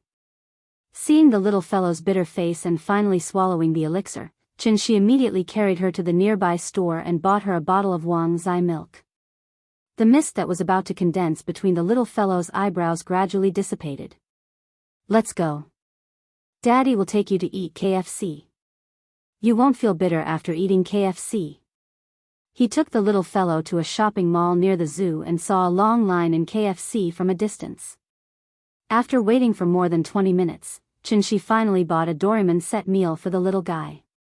Seeing that the delicacies of his dreams were right in front of him, the little guy was drooling. Chin-shi found a seat near the window, put down the plate, and prepared to take the little fellow to wash her hands. But at this time, she shook off Chin-shi's hand, picked up a chicken wing and gnawed it. Looking at her intoxicated look, Chin-shi could only helplessly interrupt her and whisper, "Nyan, be good. You have to wash your hands before eating, or you will have worms in your stomach. Are you afraid? Let's go. Daddy will take you to wash your hands." Although it was impossible for the child to get sick with him, it was still necessary for the child to develop good habits from an early age. After several persuasions, the little fellow reluctantly put down the chicken wing in her hand and obediently followed her father to wash his hands. "Papa, you eat." After washing her hands and re-entering the battle, the little fellow naturally would not forget to accompany her father, so she picked up a chicken nugget and fed it to Chin-shi. "Well, it's delicious. Eat more." Chen Shi smiled and swallowed the chicken nugget fed by the little fellow, then picked up a tissue and wiped the corners of her mouth. No matter where a beautiful woman was, she could easily become the focus of attention, and the little beauty was the same. Looking at the envious eyes of many people around, Chen Shi suddenly felt a little proud. This is my daughter. The father and daughter were quietly enjoying their familial happiness. At this moment, a figure suddenly appeared outside their glass wall. The person knocked on the glass. Chen Shi looked up and saw that it was a young woman dressed beautifully. The woman wore a pair of sunglasses that covered half of her face, but from her delicate chin and high nose, it could be inferred that she should be a great beauty. The woman knocked on the glass. When Chen Shi raised his head and looked at her, the woman quickly walked away. Chen Shi was a little confused. At this time, the woman had bypassed the glass wall, entered the restaurant, and walked directly in their direction. The woman excitedly went straight to the father and daughter, took off her glasses, and said with surprise, "Chen Shi? It's really you. Long time no see. Lin Xian?" Looking at the woman with exquisite makeup in front of him, Chen Shi's mind couldn't help but recall her appearance when she was still in university. At that time, although she wasn't as gorgeous and mature as she was now, she also loved to dress up. Coupled with her warm and lively personality, she became the goddess in the eyes of many boys. "This is your daughter? So cute." Lin Xian's personality didn't seem to have changed much. After greeting Chen Shi, her attention was on the little girl. Chen Shi smiled and nodded, then said to the little girl, "Nian Nian, call aunt." "Sister, call me sister." Lin Xian interrupted Chen Shi with dissatisfaction. At this time, the little girl also finished eating a chicken wing. She wiped her mouth with her little hand and said sweetly, "Sister." "Good. Good." Lin Xian laughed and rubbed the little girl's head, then sat next to her and said, "Sister will sit next to you, okay?" "Okay." "Baby, what's your name?"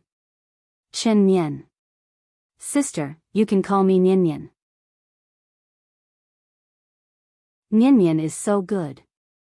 Lin Xian played with the little girl and said casually, "I haven't seen you for 5 or 6 years, and your daughter is already so big. Time really flies. Yeah, it's been 5 or 6 years in the blink of an eye. Where's Ying? Why don't I see her?" Lin Xian looked at Chen Shi, then looked at the little girl, as if suddenly thinking of something, and quickly asked. "That's a long story." Chen Shi smiled bitterly and shook his head. "What? Did you fight? Based on your personalities, it shouldn't be possible."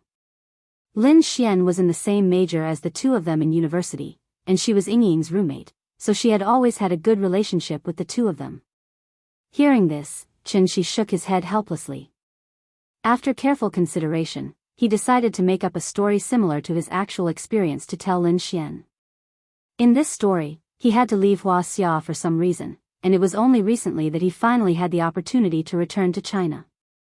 Before he left, he didn't know that Ying was pregnant with his child, so when he came back, he found that the little girl was already 4 years old, and Ying had already left. After Chen Shi finished telling the story, Lin Xian couldn't hold it in anymore and suddenly exclaimed.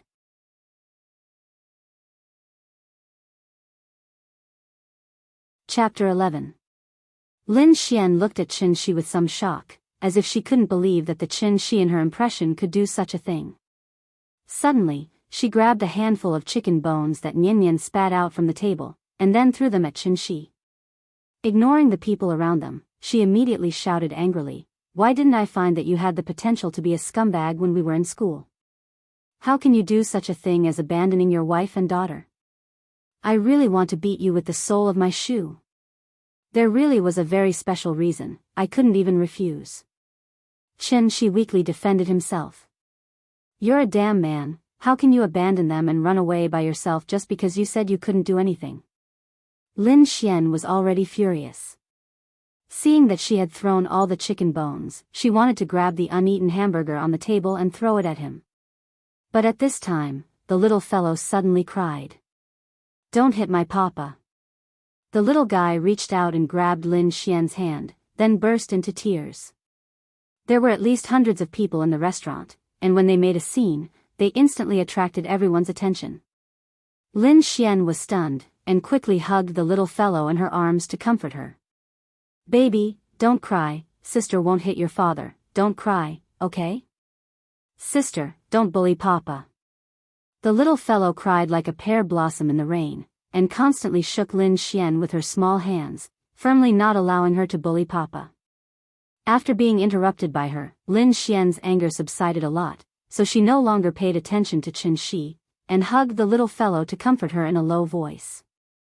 After coaxing for a while, the little fellow slowly stopped crying, but she was still sobbing. Seeing this, Lin Xian was speechless and complained, "Yingying gave birth to a good daughter for you." Qin Shi smiled awkwardly, and then took a tissue across the table to wipe the little fellow's face, and comforted her. "Nian Nian, sister didn't bully Papa, don't cry, so many people are watching, if you cry again, they will laugh at you." Perhaps Qin Shi's persuasion worked, the little fellow slowly calmed down. But then, she glared at Lin Xian with her pair of red eyes, and then pushed Lin Xian away with all her strength, and went under the table to her father's side. "Papa, hug." The little fellow went into her father's arms, and then buried her head in Qin Shi's shoulder, and didn't look at Lin Xian. Obviously, she thought she was a bad person. "Well, I've become a bad person." Lin Xian gloomily looked at the father and daughter, and the resentment in her heart was difficult to calm.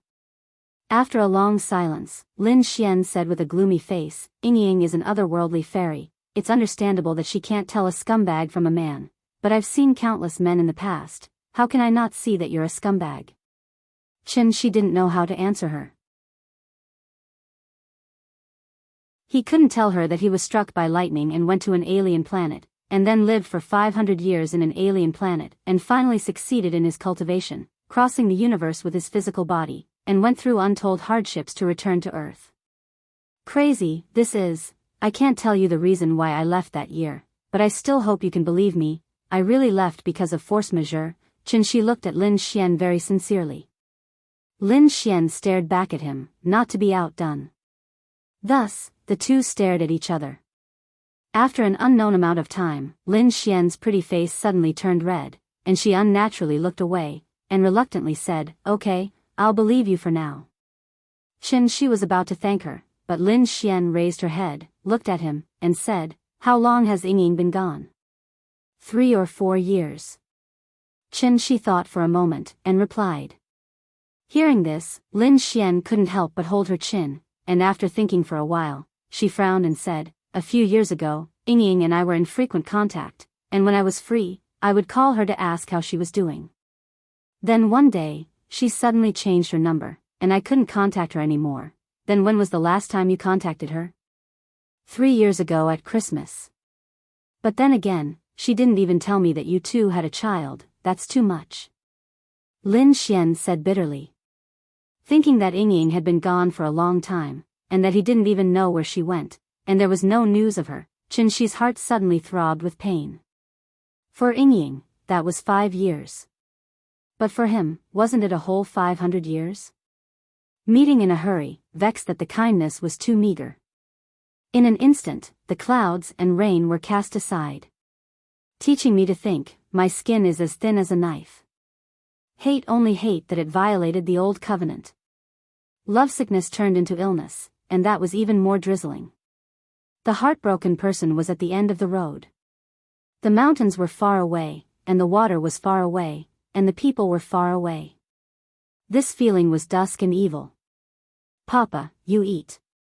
At this time, the little girl in Qin Shi's arms seemed to have recovered a lot, so she picked up a chicken and handed it to Qin Shi. "Okay." Qin Shi squeezed out a smile, and after reluctantly swallowing the chicken that his daughter fed him, he looked at Lin Xian and continued to ask, "Do you still keep in touch with other classmates?" "Just your dorm. I remember that you guys had a pretty good relationship at that time. Do you think that other people also contacted Yingying?" "I'm not sure about that. After graduation, everyone was busy with their own things. In the beginning, there was still some contact, but after a few years, everyone had their own families, so the number of contact decreased a lot." Lin Xian shook her head, obviously also immersed in those beautiful memories. Sigh, Chen Shi exhaled deeply, not knowing what to say.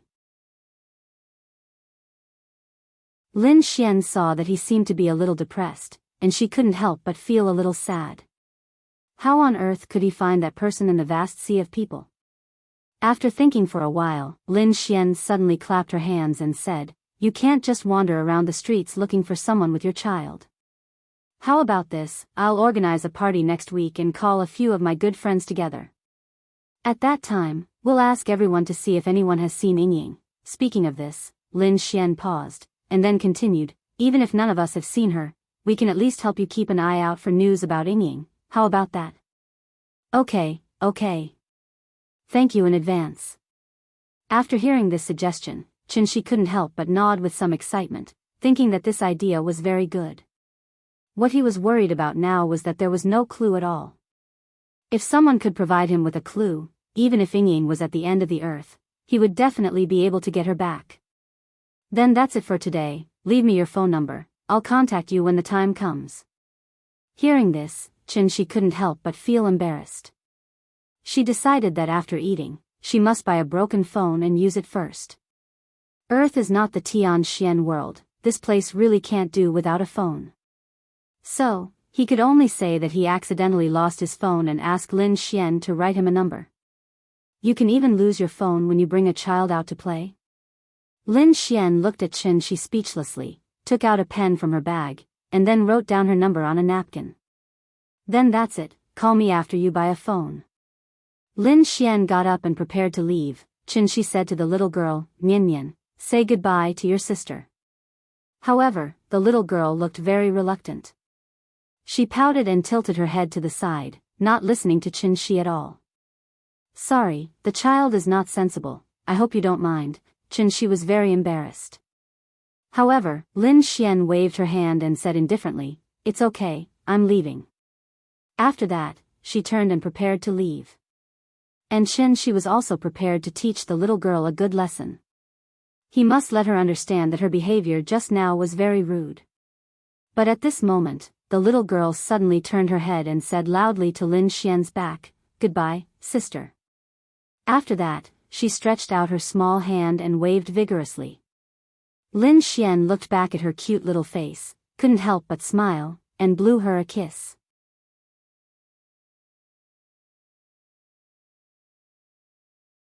Chapter 12. In this world, not everyone likes children. Some people think that children are innocent, lively and cute, while others think that children are noisy and annoying. After lunch, Chen Shi took the little girl home. Maybe because she had a lot of fun, the little girl was chattering excitedly all the way. She was very long-winded, so she also disturbed many people on the bus. Finally, a young man in a uniform couldn't help but turn around and stare at Chen Shi. Seeing this, Chen Shi could only smile at him apologetically, and then whispered to the little girl to be careful not to disturb others when talking. After being educated by her father in a low voice, the little girl playfully stuck out her tongue. Although she was still talking to her father in high spirits, the volume was much lower. After the bus arrived at the station, Chen Shi took the little girl straight to the nearest mobile business center, spent 399 yuan to buy a Xiaomi mobile phone, and then spent 50 yuan to get a SIM card. This cost him more than half of his net worth, which made Chen Shi feel a little painful. After careful calculation, including the KFC meal just now, he only had about 200 yuan left, which was not even enough to buy a ticket to the amusement park. After thinking about it, Chen Shi decided not to take the little girl out to play tomorrow. The most important thing was to fill up his wallet. So, Chen Shi turned on his mobile phone and started to operate it. When he left, the Android system had just become popular, and Nokia was still struggling to survive by relying on its own Symbian system. 5 years later, Nokia had withdrawn from the mobile phone market, and the mobile phone that cost 2,000 to 3,000 yuan was not even comparable to the mobile phone that cost less than 500 yuan now. Thinking about it, it was a little amazing. Chen Shi first sent a text message to Lin Xian, telling her his number, and then took out Ning Zhongguo's business card and called the number on it. The phone was quickly connected, and Ning Zhongguo's polite voice sounded from the other end of the phone. Chen Shi introduced himself and explained the situation to Ning Zhongguo. Although Ning Zhonghua felt a little confused, he did not say anything else. After a few simple polite words, he and Qin set a time for the treatment. Tomorrow morning, 10 o'clock a.m., Jin City Holiday Villa.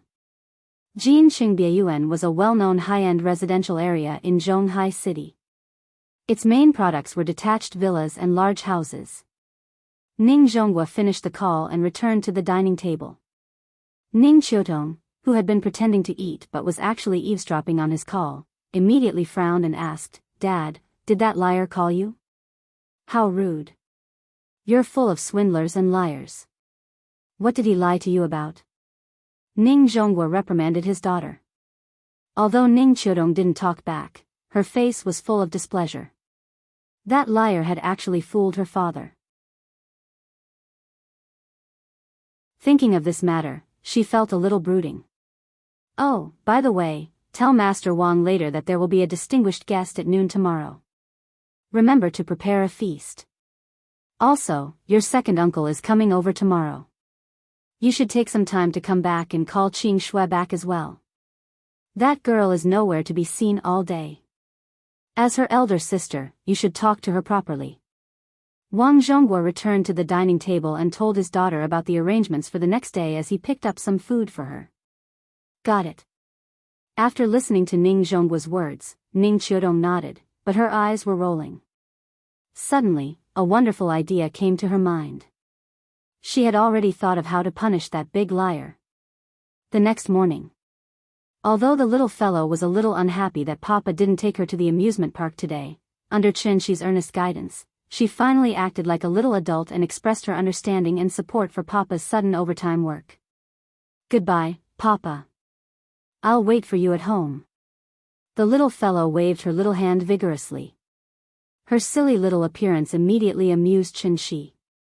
Now, as long as he could see the little fellow every day, he already felt very happy.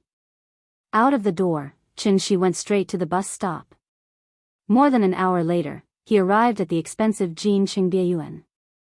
After taking out his ID card and registering in the security room, Qin entered the community under the guidance of the security guard. Although he said that he was leading the way for him, in fact, he was monitoring his every move. After all, this kind of high-end community was not a place that just anyone could come in and hang out.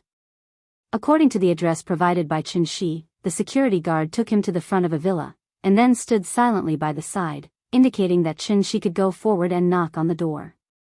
Looking at the magnificent single-family villa in front of him, Qin couldn't help but have a doubt in his heart. Were rich people so low-key these days? Why would they buy a lousy A6 for no reason and make him ask for a low price?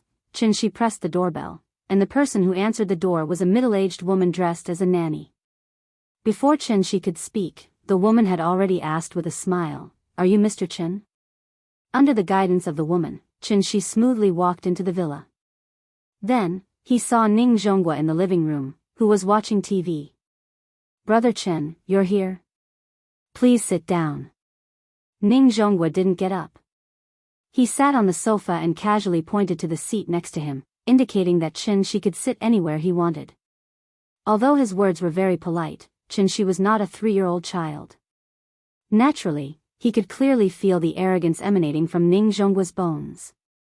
In fact, it was because he didn't trust him. Perhaps he had never trusted him from the beginning to the end. The reason why Ning Zhonghua was willing to give him a chance was because he wanted to give him a chance as well. After all, this was a matter of life and death.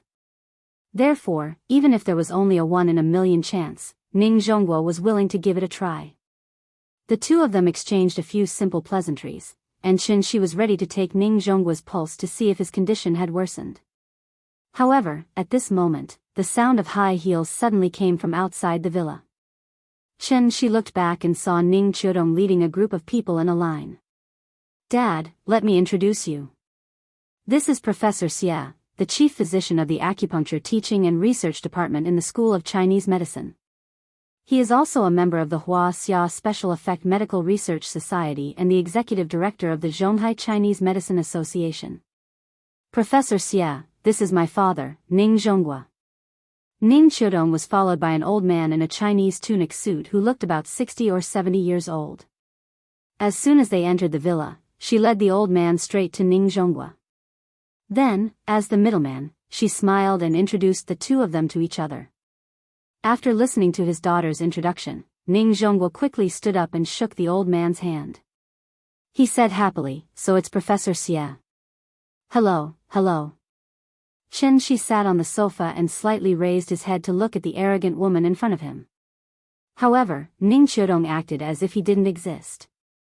She didn't even look at him. At this moment, a man who was 178 centimeters tall was like invisible air, staying in the corner and ignored by everyone. Looking at Ning Zhonghua and the old man talking happily, Chen Shi couldn't help but touch the tip of his nose awkwardly. But then, he couldn't help laughing.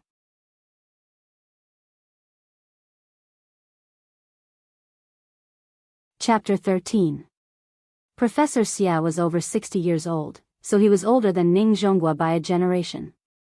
Ning Zhonghua did not dare to be arrogant in front of him, so he quickly got up and shook Professor Xia's hand. After the two exchanged some pleasantries, Ning Zhonghua invited Professor Xia to take a seat. Then, Professor Xia noticed Chen Shi on the side. He saw that Chen Shi was young, so he thought he was from the Ning family, so he asked curiously, "Who is this?" Hearing this, Ning Zhonghua laughed and said, "This is a friend of mine, he also knows medicine. If Professor Xia doesn't mind, we can have a medical exchange later." "Oh, hello." Professor Xia nodded and guessed that Chen Shi was a medical student. He knew that Chen Shi was coming, so he waited here in advance. Professor Xia had seen this kind of situation many times, so he did not find it strange. Chen Shi did not know what Professor Xia was thinking. When he saw Professor Xia nod at him, he bowed slightly in return out of courtesy. Then, Ning Zhonghua looked at the two people who came with Ning Chodong. Behind Ning Chodong was a man and a woman. The man was about the same age as Ning Chodong. He was Ning Zhongping, the second uncle of Ning Chodong. After Ning Zhongping came in, other than chatting with Ning Zhonghua for a while, he did not say anything else. From his words and actions, it was not hard to guess his identity as a soldier. As for the woman at the back, she was younger, about 23 or 24 years old. She was very beautiful, and she looked very similar to Ning Chodong. What was even more amazing was that she had a cold temperament, and she had a natural feeling, like a snow lotus blooming on top of a mountain. When she stood next to Ning Chodong, the two formed a sharp contrast. One was as passionate as fire, and the other was as cold as snow. She was Ning Chodong's younger sister, Ning Qingxue. Ning Zhonghua greeted his younger brother first, then looked at his second daughter who never came home and complained, "Qingxue, you're almost a rare guest. I'm afraid that your second uncle comes home more often than you." Hearing this, Ning Qingxue explained helplessly, "Dad, you know that I've been very busy recently. I can't just be a boss like my sister. Yo, if you think it's easy to be a boss, why don't you give it a try? I'll exchange jobs with you. Do you dare?" Ning Chodong laughed and joked with her sister, but what she got in response was Ning Qingxue rolling her eyes. Chen Shi was originally sitting in the middle of the sofa, but as everyone took their seats one by one, he consciously sat on the other end of the sofa, keeping a certain distance from the others. This also made him look out of place with the others. Ning Chodong had not looked at Chen Shi since she entered the room, but she had been secretly observing Chen Shi. She was waiting for this swindler to retreat. But she waited for a while, and even after Ning Zhonghua and Professor Xia had chatted for a while, Chen Shi still had no intention of getting up and leaving. Thus, Ning Chodong was angry. Since this swindler was so daring, then don't blame her for not being polite. Thinking of this, Ning Chodong leaned down and whispered a few words in Professor Xia's ear. After Professor Xia heard this, even with his high self-control, he could not help but change his expression at this moment. He then looked at Ning Chodong and asked seriously, "Really?" Seeing Ning Chodong nod with certainty, Professor Xia then turned his head and carefully looked at Chen Shi. He still could not believe what Ning Chodong just said. Could it be that medical swindlers were so rampant now? For a big family like the Ning family, 100,000 yuan was just a drizzle to them. But if it were an ordinary person, wouldn't the life-saving money that they worked so hard to save be cheated away so easily? If they dared to cheat ordinary people of their life-saving money, what else would this group of crazy medical swindlers not dare to do? Killing people was just a tip of the head, but this kind of vile behavior was even worse than killing people with their own hands. No, I have to expose them. Thinking of this, Professor Xie's face could not help but darken. He turned to look at Ning Zhonghua and asked seriously, I heard from Chiodong that Mr. Ning has been feeling a little unwell recently. Sigh. It's an old illness.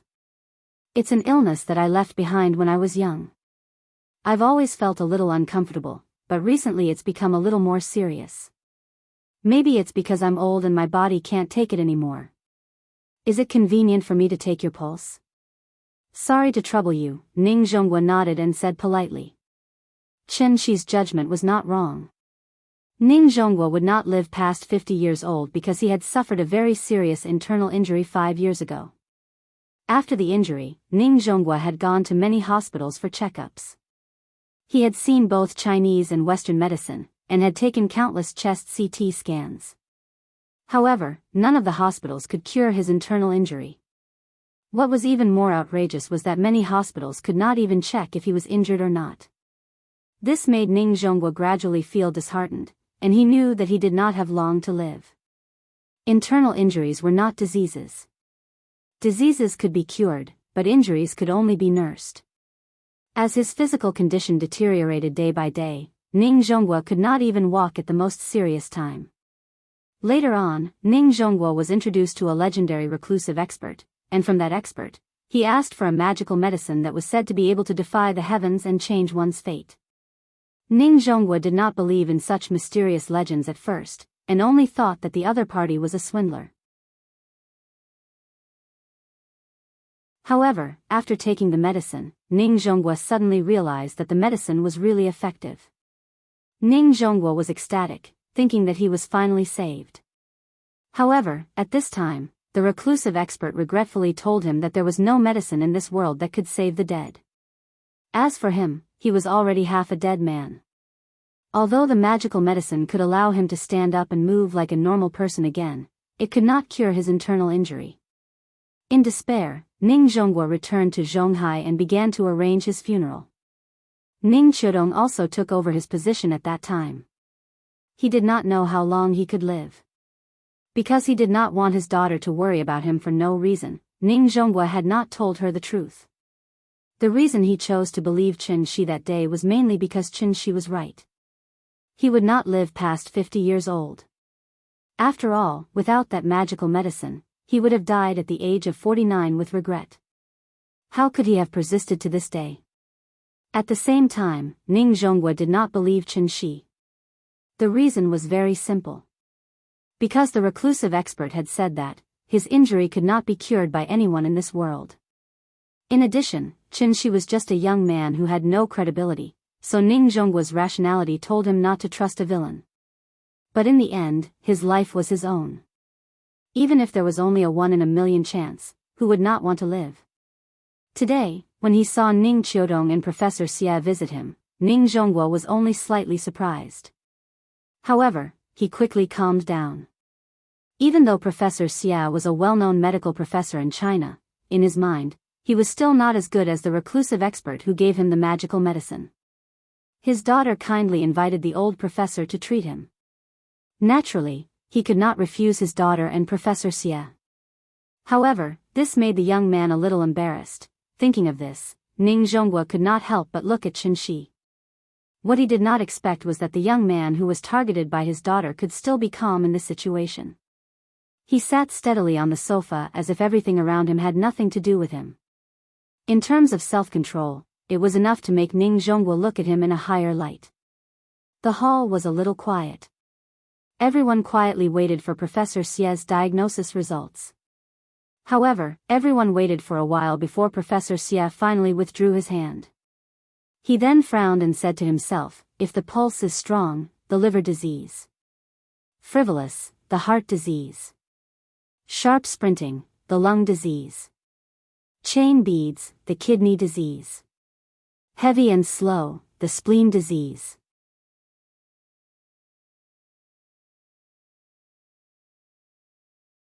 Chapter 14. Professor Xia pondered for a while but did not immediately come to a conclusion. Looking at his expression, it seemed that he was still thinking about how to determine Ning Zhongguo's condition. His every move naturally affected the hearts of the people present. Ning Qiudong stood behind Professor Xia and suddenly felt a little nervous. She had always believed that there was nothing wrong with her father's health, but when she saw Professor Xia's actions, she could not help but have some doubts. Could it be, did her father really have some kind of strange illness? Otherwise, why would a leading figure in the medical field take so long to determine whether a person was healthy? As time passed, the atmosphere in the hall became heavier and heavier. Professor Xia still did not speak. Everyone's hearts were getting higher and higher, and they were all worried about Ning Zhongguo. After waiting for a long time, Professor Xia finally spoke. If my inference is correct, Mr. Ning, your heart, liver, spleen, lungs, and kidneys are all damaged. As soon as these words came out, everyone was shocked. Ning Zhongguo was also slightly stunned. He had the most intuitive understanding of Professor Xia's medical skills. Other than the hidden expert, Professor Xia was the second person to be able to detect his physical condition just by taking his pulse. As for Qin Shi, he could be considered half a person. To be honest, Ning Zhongguo suspected that Qin Shi knew about his physical condition from somewhere, and that was why he was able to point it out so easily. After Ning Qiudong heard Professor Xia's diagnosis, she suddenly turned pale and asked anxiously, Professor Xia, is my father seriously ill? Hearing this, Professor Xia gently shook his head and said, I'm not sure yet. This is just my preliminary inference. If you want to understand the specific situation, I'll have to trouble Mr. Ning to come with me to the University of Chinese Medicine. My laboratory has the most advanced medical equipment. I can do a comprehensive examination for Mr. Ning so that I can make an accurate judgment. Okay, then let's not delay. Shall we go now? It was obvious that Ning Qiudong was really worried about her father's health, so after hearing Professor Xia's explanation, she quickly walked to Ning Zhongguo's side and complained, Dad. If you weren't feeling well, you should have told me earlier. I would have gone with you for a checkup. Science is so advanced now. As long as you find the problem early, any illness can be cured. But you kept it from me. At this time, Ning Qingxue, who had been sitting next to them without saying anything, also stood up with a worried expression. She was ready to go with them to Professor Xia's laboratory to take a look. Ning Zhongping looked at the situation and felt that he might have come at the wrong time. The reason why he came here today was mainly to discuss a very important matter with Ning Qiudong. However, he did not expect that the medical professor brought by Ning Qiudong would find out that there was a problem with Ning Zhongguo's body at this time, so he could only temporarily hide this matter in his heart. It was better to wait until Big Brother recovered before telling him, Ning Zhongping thought to himself as he looked at Ning Zhongguo on the sofa. The family looked at Ning Zhongguo anxiously, hoping that he would follow Professor Xia to the medical school for a checkup. However, when Ning Zhongguo saw their anxious looks, he comforted them with a few words and said with a smile, It's okay. It's an old problem. Don't worry. It's rare for a distinguished guest to visit. I've already instructed the kitchen to prepare a feast yesterday. It won't be too late to go after lunch. Dad. It's not even lunchtime yet. What's there to eat? Ning Qiudong was an impatient person. When she saw that Ning Zhongguo did not panic at all, it immediately made her angry. She reached out to pull Ning Zhongguo up from the sofa. That's enough. Look at yourself. How improper. Ning Zhongguo slapped his daughter's hand away and signaled for her to pay attention to her image. Then, he said to Professor Xia, Then how about this? Sir, please wait for a moment. I'll change into a jacket and go out. After the checkup, I'll set up a banquet to treat you well. Okay. Professor Xia nodded with a smile. Ning Zhongguo got up and walked to the second floor. At this time, Ning Qiudong looked at Qin Shi.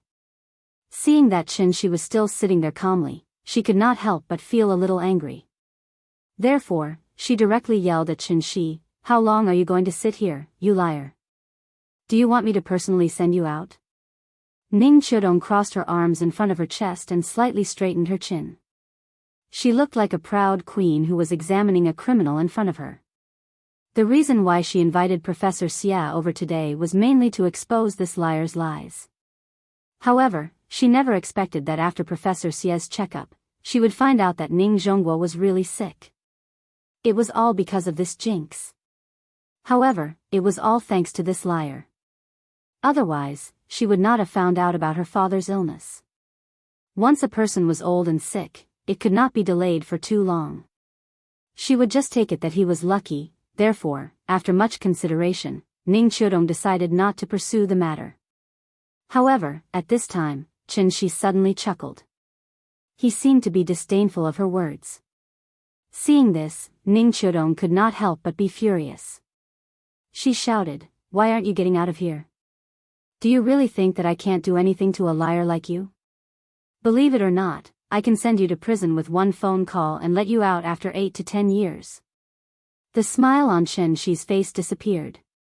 He looked at Ning Qiudong and asked calmly, "You keep saying that I'm a liar. Then tell me, what did I cheat you of?" "What? Do you think you're in the right? You cheated my father of $10,000 the day before yesterday. Have you forgotten already? $10,000? Chen Shi shook his head and chuckled. "How much do you think the herbs I bought that day cost?" At this time, Ning Zhongguo, who had just walked up the stairs, looked back at the two people who were arguing in the living room. He stopped Ning Qiudong. "Qiudong, don't talk nonsense. This young man has good intentions. I've already asked someone to check those herbs. After taking them, they really do help relieve pain." Hearing this, Ning Qiudong stomped her foot and said anxiously, "Dad, I don't care about the money. I just can't stand this liar's arrogance. I specially invited Professor Xia over today to make this liar back off. But look at him. He's still like a dead pig that isn't afraid of boiling water." As she spoke, Ning Qiudong turned around and stared at Chen Shi. "Even Professor Xia couldn't easily determine my father's condition. You just took his pulse and said that my father won't live past 50 years old? And you keep saying that you can cure him? Do you really think that you're a miracle doctor?" "I can cure him," Chen Shi said calmly. "Get out of here." Seeing that Chen Shi didn't repent again and again, Ning Qiudong was so angry that her face turned red. Perhaps she realized that she had lost her composure, so Ning Qiudong took a deep breath and controlled her emotions. Then, she pointed at the door of the villa and looked at Chen Shi coldly. "I don't want to say it again. Are you going to get out or not?" Hearing this, a cold light flashed in Chen Shi's eyes. He was slightly angry. He stood up and stood proudly in the living room. He looked at Ning Qiudong and said coldly, "The reason why I'm willing to save your father is that I really need money recently, but you have to understand that I didn't make a profit by charging you $100,000. It's you who made a profit. If the King of Hell wants you to die at midnight, I can keep you alive until dawn."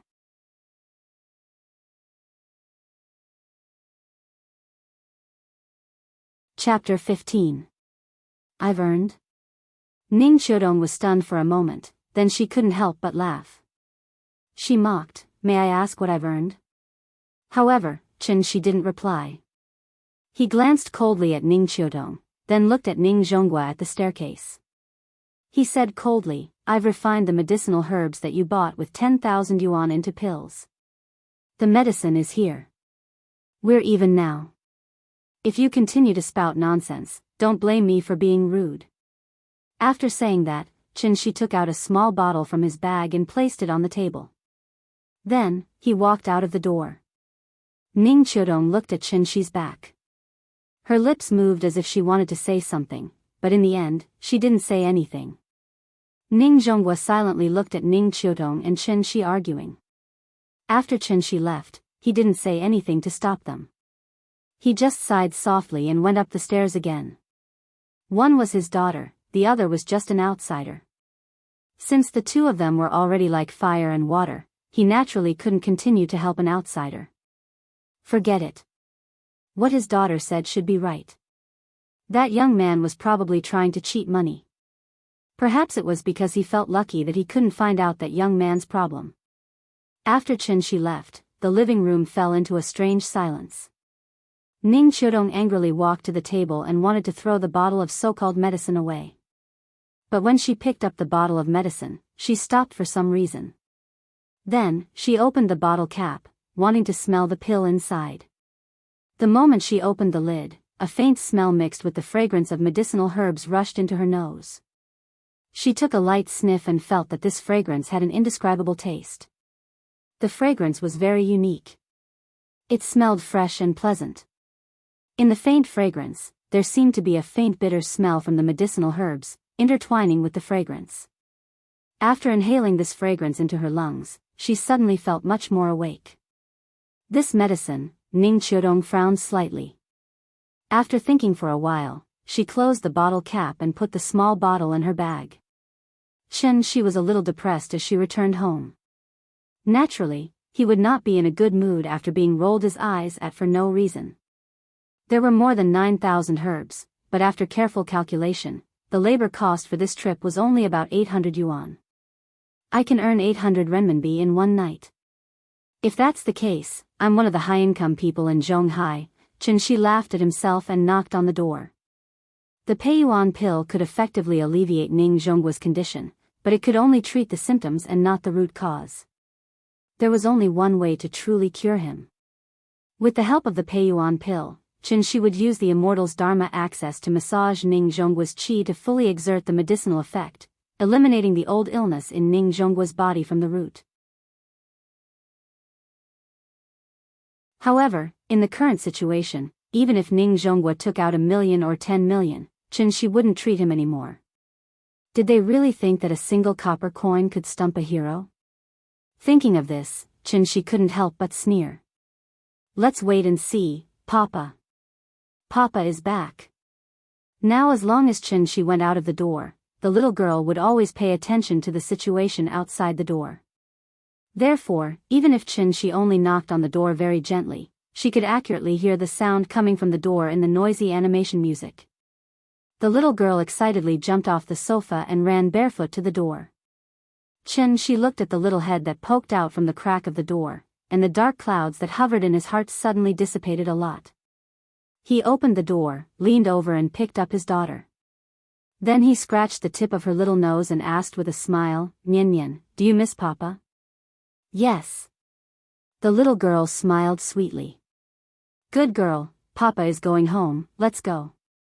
Carrying his daughter to the sofa, Chen Shi played with the little girl for a while, then came to the kitchen and handed the last Peiyuan pill to Aunt Zhang.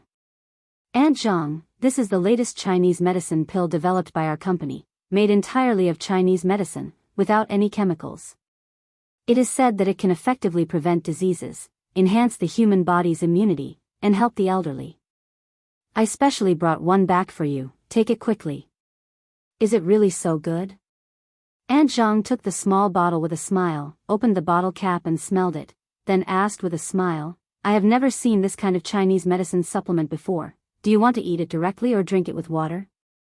"Take it orally, take it quickly. I have also eaten this thing. The feeling is similar to dry chewing powder, and it is not too bitter." Chen Shi said, pretending to be very casual. Seeing that Chen Shi repeatedly urged her, Aunt Zhang did not doubt him, poured out the pill, and swallowed it directly. After swallowing the pill, Aunt Zhang only felt a clear stream flowing from her neck to her stomach. It felt like eating a mint candy, which was very comfortable, and she could even rely on the clear stream to clearly feel the flow of the pill. "Oh, this medicine is very good." After taking the pill, Aunt Zhang closed her eyes and felt it for a while. When she opened her eyes again, she felt that everything in front of her was much clearer. Aunt Zhang blinked hard, and felt that the scene in her vision was much clearer. The presbyopia that had troubled her for many years was suddenly cured. God! This is a god of medicine. "Xiao Chen, where did you get this medicine? It must be very expensive, right? Come, come, come, I will give you the money." Aunt Zhang pulled Chen Shi into her bedroom, ready to pay Chen Shi for the medicine. Seeing this, Chen Shi hurriedly waved his hand and explained, "Aunt Zhang, this medicine is free. It is a free benefit that our company gives to our employees. This medicine is not on the market yet, so you can't buy it outside." Speaking of this, Chen Shi couldn't help but hold Aunt Zhang's hand and said sincerely, "All these years, thank you for being around. I don't even know how to repay the kindness that our family owes you. You want to give me money for such a small matter, aren't you treating me as an outsider? I am your junior, so naturally, I should give you something good to show my filial piety." However, Aunt Zhang didn't agree, and kept pulling Chen Shi to give him money. She wasn't stupid, this pill with an immediate effect was definitely not simple, so no matter what, she wasn't willing to take Chen Shi's medicine for free. And of course, Chen Shi couldn't take Aunt Zhang's money. He already owed Auntie Zhang too much. How could a single pill be enough to pay it all off? The two of them argued for a while, and finally, Chen Shi convinced Aunt Zhang.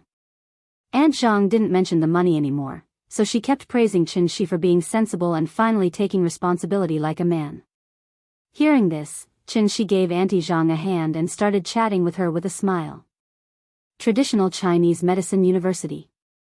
Professor Xia looked at the brand new examination report in his hand and couldn't help but frown. "Professor Xia, how is it? Is my father okay?" Ning Qiudong stood next to him and asked worriedly. Hearing this, Professor Xia let out a deep sigh and said, "My guess was right.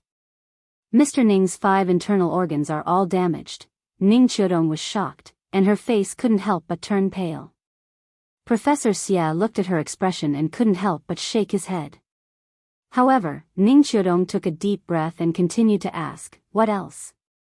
Seeing this, Professor Xia could only shake his head slightly and fulfill his responsibility as a doctor. He explained in detail, "Mr. Ning's heart, liver, spleen, lungs, and kidneys are all bleeding. Among them, the lung injury is the most serious. Part of the left lung has necrosis, and must be removed in time. In addition, because of the damage to the 5 internal organs, the black water produced by the wound rotting has accumulated to a certain extent. We must find a way to clean it up, reduce the inflammation, and carry out systematic treatment."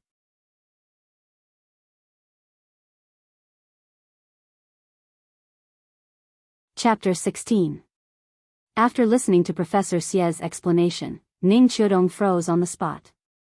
She really wanted to ask Professor Xia if her father's illness could be cured. However, she opened her mouth slightly and her lips squirmed for a long time before she realized that she couldn't even say a word. Was there a need to ask? Although she didn't understand some of the medical terms that Professor Xia was talking about, did Professor Xia really need to explain in this situation? Ning Qiudong stood in the same place. 2 lines of tears suddenly slid down her pale face. In an instant, she felt as if she had returned to her childhood. Their mother had passed away very early, and their father had raised the 2 of them up painstakingly. Later on, the family's conditions became better and better. However, her father was often not home because of work. The 2 of them were left alone in the cold and empty house. Therefore, after they grew up, Ning Qiudong had to go home every night no matter how busy she was at work. This was because she didn't want her father to experience that feeling of loneliness. Because of her family, Ning Qiudong became a strong woman when she grew up. This also gradually made her understand the importance of family. Her father was very dignified and always meant what he said. However, sometimes, he would follow her little temper and let her do whatever she wanted. Gradually, Ning Qiudong also grew up. Although she hadn't married yet and became a glorious mother, she also began to truly understand how her father treated her and her sister. It was the most difficult fetters that originated from the depths of their blood. Suddenly, Ning Qiudong seemed to have thought of something. She took a deep breath and tried to calm herself down. She gently wiped away the tears on her face with her hand. She adjusted her expression and looked at Professor Xia seriously as she asked, "Professor Xia, when can we start the treatment?" "Of course, the sooner the better. I'll call the hospital right away and ask them to arrange an intensive care unit." Professor Xia thought for a moment before he continued, "However, I suggest that Ms. Ning go and talk to Mr. Ning about it first.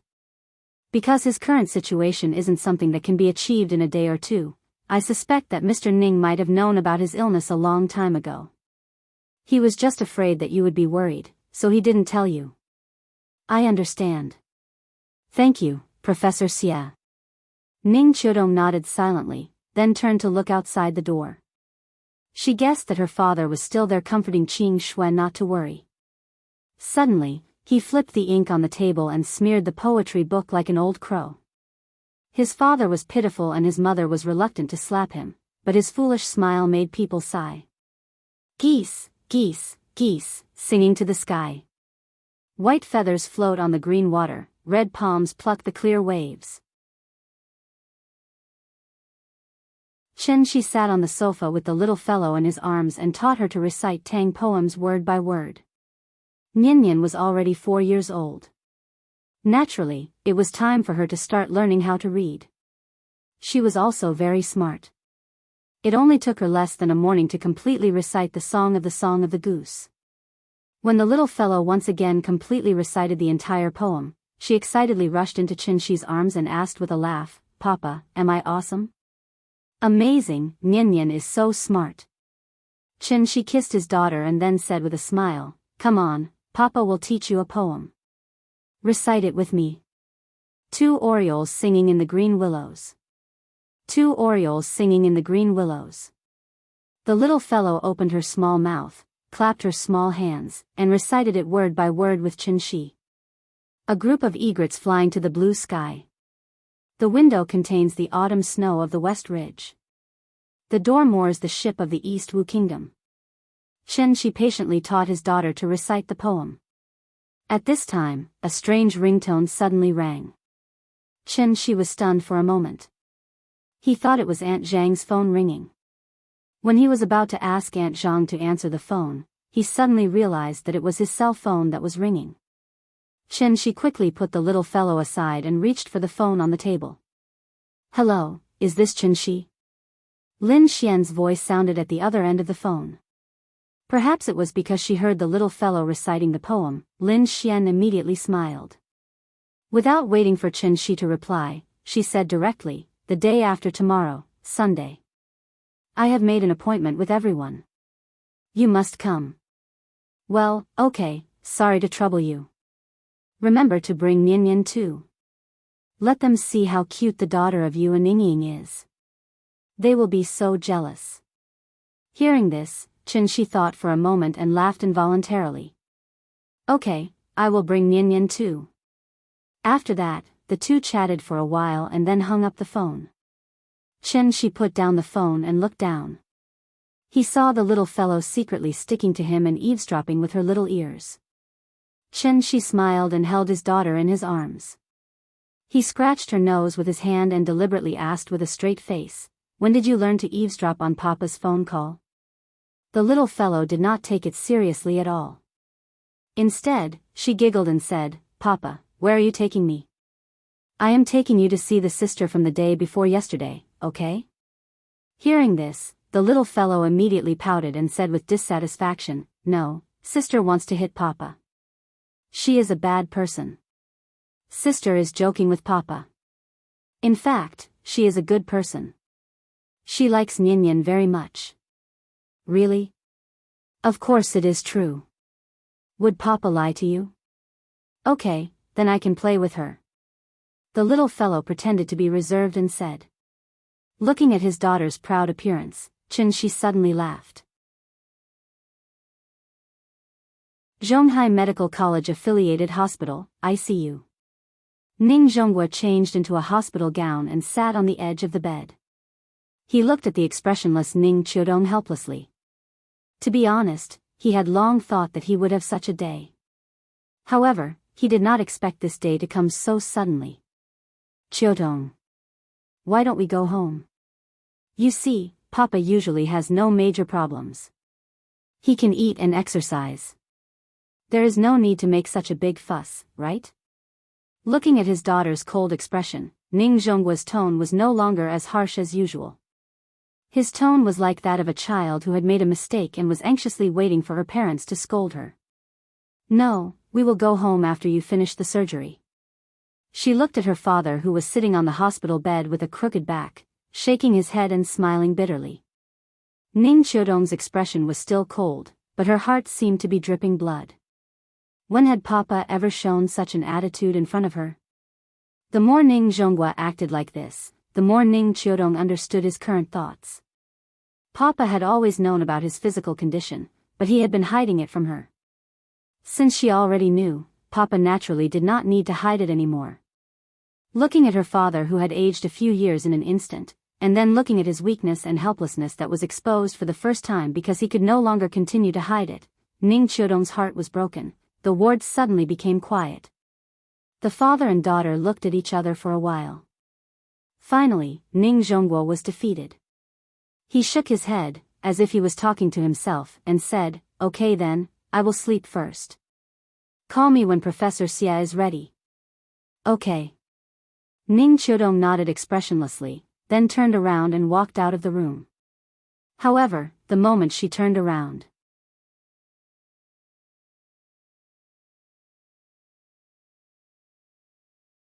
Chapter 17. Outside the room.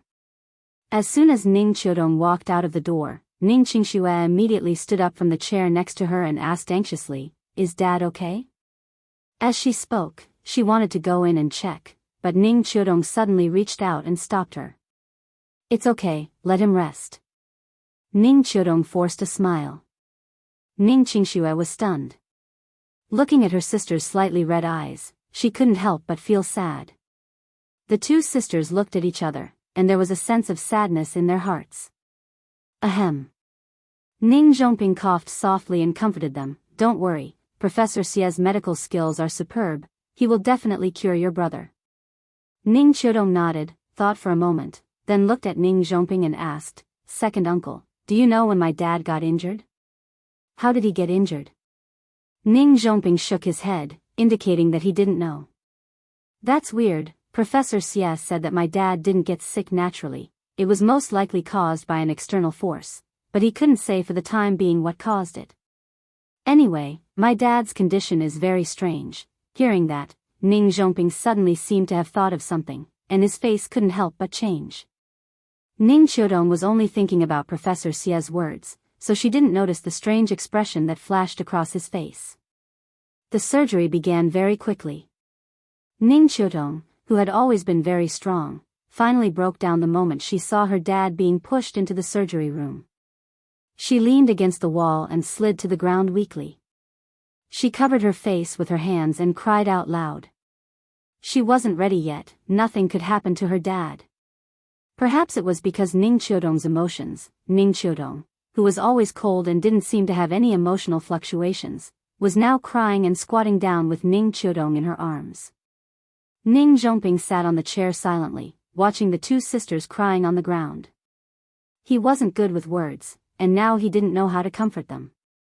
Unknowingly, he had already clenched his fists.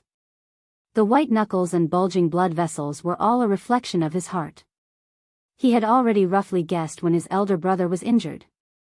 This enmity must be avenged.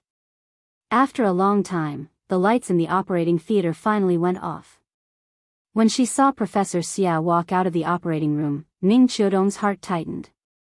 "Professor Xia, my father," because she was too excited, she couldn't even speak clearly at this moment. Her whole body was trembling uncontrollably, and she looked particularly pitiful. "Don't worry, the operation went smoothly. The necrotic part of the lung has been successfully removed. Next, he will be hospitalized for a period of observation. After that, I will prepare the next stage of treatment for Mr. Ning." Professor Xia took off his mask and said tiredly. After all, he was already old and had not been the chief surgeon for a long time. Therefore, this surgery was really tiring for him. Fortunately, the surgery was a success. Therefore, when he saw Ning Qiudong's haggard appearance, he patted Ning Qiudong's shoulder with a smile and comforted her. "The patient is still in a coma. You should go eat and rest. Don't tire yourselves out." Ning Qiudong's heart, which had been hanging in mid-air, finally calmed down. The moment she relaxed, her entire body seemed to have lost all strength in an instant. Suddenly, she fell limply to the ground. Fortunately, Ning Qingxue reacted quickly and supported Ning Qiudong, preventing her from falling to the ground. "Sis, why don't you go back and rest? If this goes on, you will collapse before Dad is done," Ning Qingxue advised very worriedly. "It's okay. Qingxue, go buy some water and food. We will rest here and wait for Dad to come out." Ning Qiudong shook her head. Ning Qingxue saw that her attitude was firm and could only follow her and turn around to buy food. The three of them ate some snacks and then continued to wait outside the ward. Not long after, a nurse walked out of the ward and said to them, "The patient is awake. You can go and see him. But remember, don't let the patient eat anything." Ning Qiudong ran into the ward excitedly with her sister. As soon as she entered, she saw Ning Zhongguo's pale face due to excessive blood loss. "Dad, do you feel better? How can it be so fast?" Ning Zhongguo shook his head weakly and reached out to hold his daughter's hand. Ning Zhongguo clearly looked very healthy in the morning, but after the surgery, it was as if he was terminally ill in an instant. He looked like he was on the verge of death. Looking at his weak appearance, Ning Qiudong could not help but cry again. "Dad is fine. Come and talk to me. Qingxue, you come too." As if to reassure his daughters, Ning Zhongguo forced himself to be alert and tried to straighten his body, wanting to talk to his two daughters. But then, Ning Zhongguo suddenly felt a tightness in his chest. Then, he spat out a mouthful of blood. "Dad!" Seeing the blanket that was instantly dyed red with blood, Ning Qiudong was stunned. Almost without any hesitation, she immediately cried loudly outside the door, "Someone, where is the doctor? Call the doctor." Ning Qingxue quickly ran out to call the doctor. Ning Qiu then looked helplessly at her father who was still coughing up blood. This sudden turn of events made her cry like a child. She no longer looked like a strong woman. "Dad, don't scare me. Didn't Professor Xie say the surgery went smoothly? How could this be? Cough cough. I'm fine. Don't worry." Ning Zhongguo coughed for a while, spitting out blood as he coughed. When he finally felt better, Ning Zhongguo held his daughter's hand and forced out a smile. He said with difficulty, "The weather is unpredictable, and people are fickle in fortune and misfortune. Qiudong, you're not young anymore. Don't you understand? Dad." Ning Qiudong opened her mouth and screamed silently. Tears had already blurred her eyes. Her father, who was so close to her, slowly blurred his figure in her eyes. Ning Qiudong could not see his face clearly. "It's okay. Dad has lived for 3 more years. I'm satisfied." At this point, Ning Zhongguo's tone became more and more stable. His words became clearer and clearer. He seemed to be much better. But in Ning Qiudong's eyes, this was a sign of terminal lucidity. She cried and shook her head. She shouted with a hoarse voice, "Dad! Don't say any more. Rest well. Professor Xie will be here soon. He will definitely cure you. It's no use. Professor Xie is not a god. I know my illness very well." Ning Zhongguo shook his head lightly. He reached out to wipe the tears on his daughter's face, but he realized that there was no end to it. "Do you know why Dad has lived for 3 more years? It's because Dad met a god 3 years ago." Ning Qiudong looked at her father blankly and listened to him ramble on. For a moment, other than crying, she did not know what she should do. "The old god gave me a pill called the life-continuing pill. It's amazing. After I ate it, Dad's illness was cured. That's why I can stay with you for 3 more years. I've lived for 3 more years for no reason. I'm content. Qiudong, you have to learn to be content too. Do you understand?" Ning Qiudong did not speak. Ning Zhongguo wiped her tears again and continued, "In the future, when Dad is no longer around, you have to take good care of your sister. I know you're proud and look down on ordinary men, so I've never urged you to get married. But you're not young anymore. I won't be able to hold a grandson in my lifetime. You have to let me see you when you're buried in the ground, right? Be careful that Dad doesn't bother you in your dreams every day. At a time like this, Ning Zhongguo was still in the mood to joke. He even chuckled to himself. Ning Qiudong stared at her father blankly. Suddenly, she stood up from the chair as if she had been electrocuted. Then, she picked up her satchel and poured out everything in it. Then, she fell to the ground like a madwoman and threw out her things one by one. At this moment, Ning Qiudong looked like she was possessed. She kept muttering, "Pill. Pill." Finally, she found it.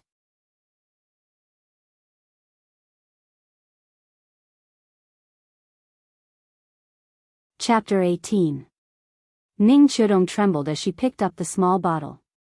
It was a very ordinary plastic bottle, just like the plastic bottle used to store medicine in a typical household. Pills. Ning Qiudong's hands trembled a little, but she couldn't control herself. She opened the bottle cap, looked at the pills inside, and smelled the fragrance coming from the pills. Suddenly, the scenes after her contact with Qin Shi quickly flashed through her mind. She couldn't help but mutter to herself, "Liar, Qiudong? What's wrong?" Ning Zhongguo looked at his daughter's sudden abnormal behavior and was immediately frightened. He quickly turned his body, wanting to see what his daughter was doing on the ground. However, this movement immediately affected his wound, and he suddenly spat out a mouthful of blood. Ning Qiudong was alarmed by her father's actions. She quickly stood up and poured out the pill. "Dad, the medicine is here. Take it quickly." Ning Zhongguo looked at his daughter's dazed appearance and felt an inexplicable sadness in his heart. If he really didn't live past today, how big of a blow would it be to his daughter? Looking at her current behavior, how was it any different from going crazy? Thinking of this, Ning Zhongguo couldn't help but smile bitterly. Then, under his daughter's expectant gaze, he swallowed the pill. As long as it could make his daughter feel at ease, so what if it was arsenic? However, what Ning Zhongguo didn't expect was that after he swallowed the pill was like a mint candy. It turned into a clear stream in his body and flowed to every part of his body. Silently feeling the familiar taste, Ning Zhongguo instantly became a little excited. He was very familiar with this feeling. 3 years ago, when he just swallowed the life-prolonging pill, he also had this feeling. "Qiudong, where did this medicine come from?" Ning Zhongguo grabbed Ning Qiudong's hand and asked excitedly and nervously. "It's effective?" "Yes, it's the same feeling as when I took the life-prolonging pill 3 years ago." Ning Qiudong looked at her father with a face full of surprise. After seeing Ning Zhongguo nod affirmatively, she immediately said excitedly, "The medicine that the liar left behind is actually real." After saying that, she was stunned. Liar. That liar who kept saying that he could save her father had already been chased away by her. Thinking of this, Ning Qiudong couldn't help but feel anxious and angry. She hated herself. Why couldn't she trust that person a little? Even if it was just a little, father wouldn't have to suffer like this now. No. He had to find him and apologize to him face to face. Thinking of this, Ning Qiudong immediately looked at Ning Zhongguo and said, "Dad, I'll go and invite him back. Wait for me here." After that, she picked up Ning Zhongguo's phone and prepared to leave. At this time, Professor Xia also hurriedly pushed open the door and walked in with a group of people. What's the situation now? What happened to Mr. Ning? From the moment Ning Zhongguo fell ill to the moment Ning Qiudong gave him the pill, the entire process took less than 5 minutes. Therefore, when Professor Xie received the news and rushed over, Ning Qiudong had just picked up her phone and was about to leave. "Qingxue, come and tell Professor Xie about the situation. I have something to deal with immediately." After that, she didn't care about Ning Qingshue's stunned expression and ran out of the ward. She quickly looked through Ning Zhongguo's phone. Finally, she found the number that she had called before. After nervously taking a deep breath, Ning Qiudong gathered her courage and dialed the number. Beep, beep, beep, the call went through, but the other party didn't pick up. Listening to the beeping sound on the phone, Ning Qiudong's heart was in her throat. However, what she didn't expect was that after the phone rang a few times, the other party actually hung up the phone. Sorry, the number you have dialed is currently busy. Please try again later. Hearing the busy tone from the phone, Ning Qiudong didn't want to give up and continued to call. However, after she dialed a few more times, she found that the tone suddenly changed. Sorry, the number you have dialed is currently unavailable. Crazy. She looked at the name of the caller, speechless, and then hung up the phone. When he left yesterday, he already expected that Ning Zhongguo would call him again. However, what he didn't expect was that the call would come so quickly. She just fell out with him yesterday, and today she shamelessly called him. It was only a day later, and she couldn't do it anymore? What were you doing earlier? She was still a little angry. You wanted to break up, so be it. Now you want to use true love to coax me down, bah. The phone rang again and again, and she hung up several times. However, the other party still didn't give up and kept calling, so he simply turned off his phone.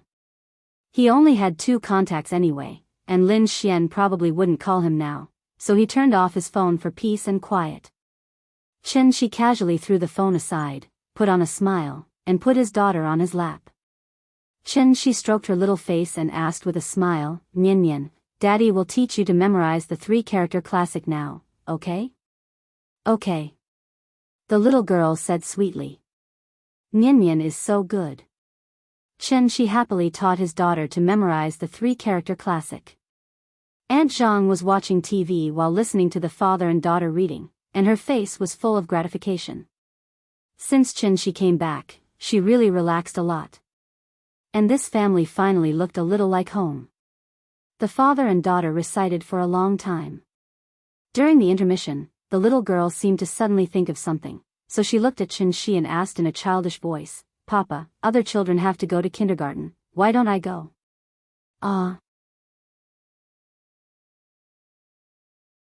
She was stunned. To be honest, he hadn't thought about this problem for the time being. Nian was only 4 years old, and she could only go to kindergarten in the middle class.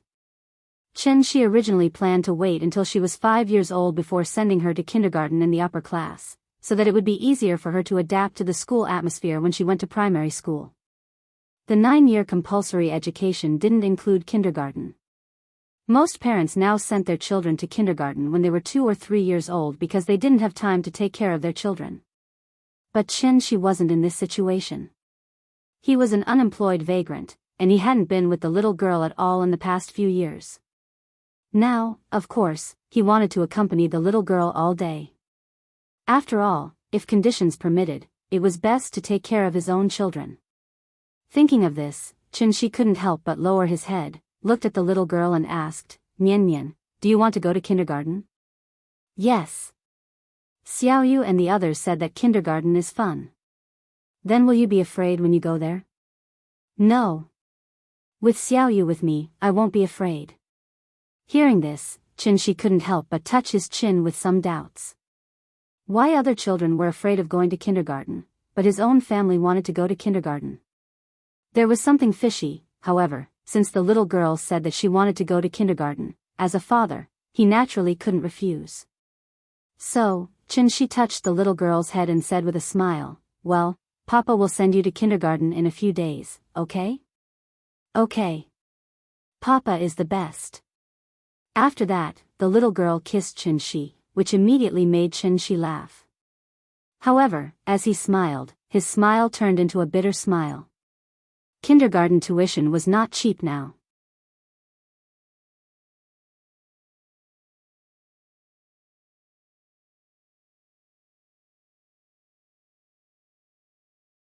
At the same time, she asked with concern, Sis, are you okay?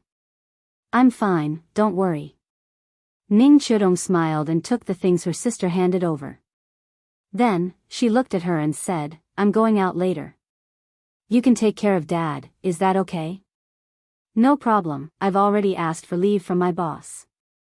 Then I'm relieved. Ning Qiudong put the things one by one into her bag, then stood up and patted her sister's shoulder, I'm leaving. Call me if you need anything. Okay. Ning Qiudong turned and left the room again. Ning Qingxue stood there and looked at her sister's back thoughtfully. She felt that something was different about her sister. Kangju Community.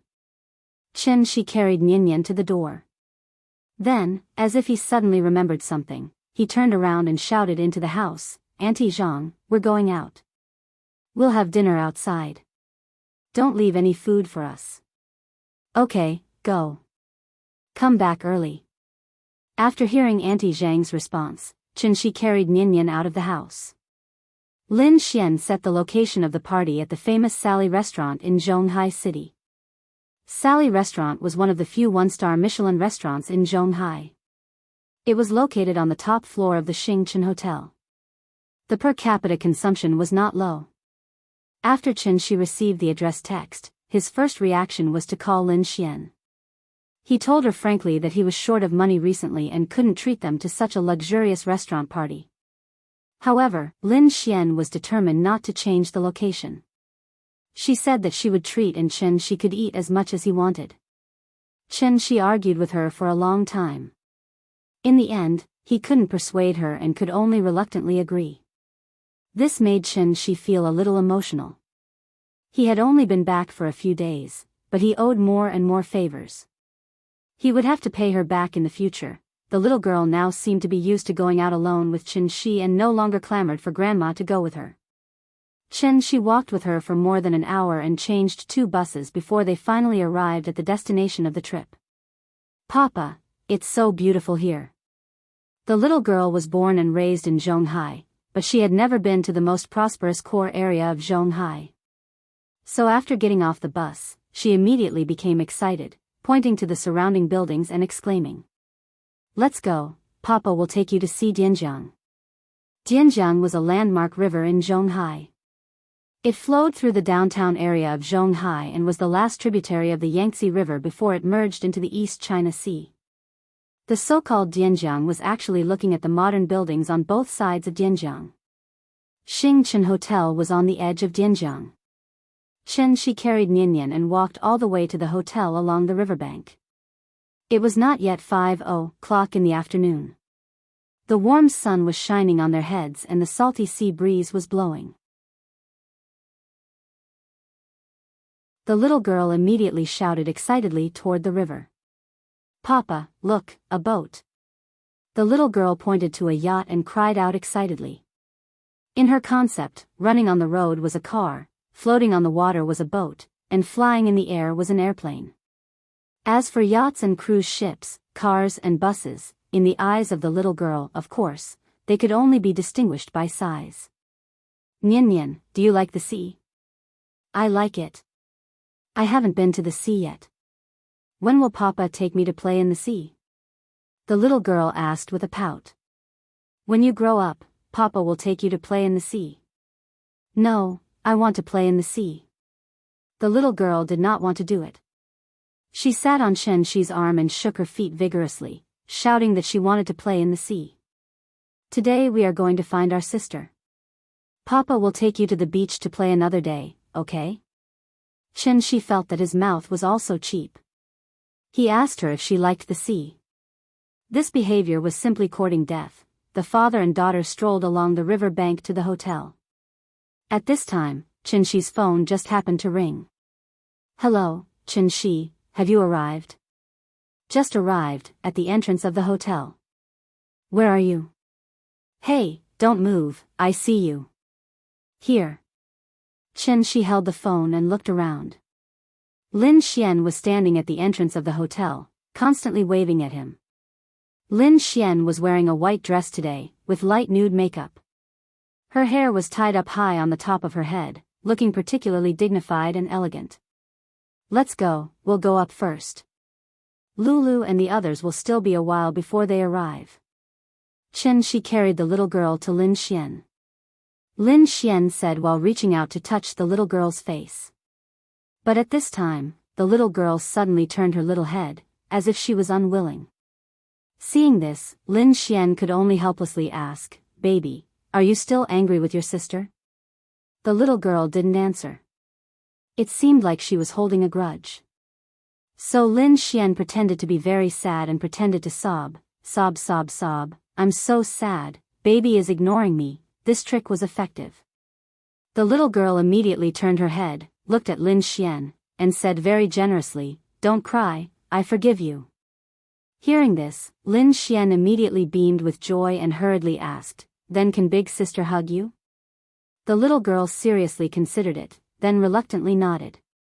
Lin Xian immediately laughed and took her from Qin Shi's arms. At the same time, she didn't forget to flatter her, let's go, I'll take you to eat good food. I guarantee you'll be satisfied with the taste. Qin Shi helplessly followed behind her. Seeing her talking to Nian Nian like a child, he couldn't help but feel a little emotional.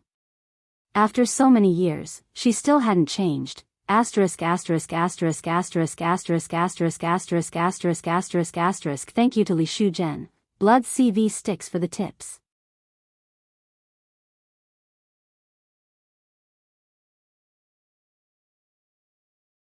Chapter 20. After entering the door, Lin Xian took the father and daughter straight to the restaurant. Because they had just strolled around Dianjiang, it was almost time for dinner. Qin Shi really wasn't familiar with this kind of legendary high-end restaurant. Because he had never been here. It was not that he couldn't afford it, but because he and Yingying had similar views. Both of them felt that they should work harder while they were young and not easily extravagant and wasteful in order to enjoy. After all, they really didn't have much capital. So whenever Qin Shi got his salary, Yingying would deduct a large part of it, saying that it was to save money to buy a house. It was precisely because of this that Qin Shi had never taken Yingying to any high-end place for a long time. He wanted to create some romance for Yingying, but unfortunately, the housekeeper was too strict. Without a small treasury, he could only sigh. In the end, this also became a little regret in Qin Shi's heart. Lin Xian was very familiar with this kind of place. Perhaps she also saw Qin Shi's unfamiliarity, so she came up with a set of tasting menu and very considerately ordered good dishes for Qin Shi. However, the little fellow didn't care so much. She sat next to Lin Xian.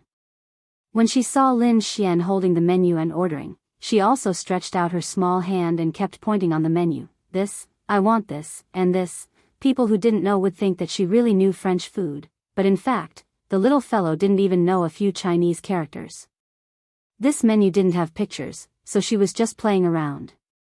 He didn't know where she learned this action. After ordering, Lin Xian teased the little fellow and asked casually, what are you going to do now? What? Qin Shi didn't understand the meaning of Lin Xian's words. Didn't you just come back from abroad? Have you found a job? Or do you want to start your own small business? Everyone was not young people who had just left school. Lin Xian had been in society for so many years, and she had already developed a pair of discerning eyes.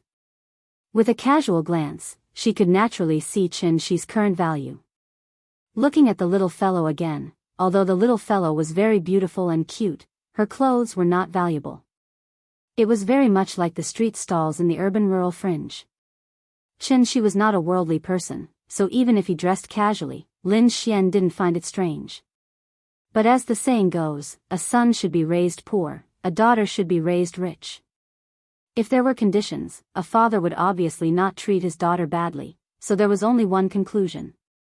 Qin Shi's current situation wasn't very good. I haven't found one yet. But, look at my current situation, working from 9 to 5 every day is obviously not suitable, then. Why don't I lend you some money for you to start a small business? Open a coffee shop, a convenience store, or something like that?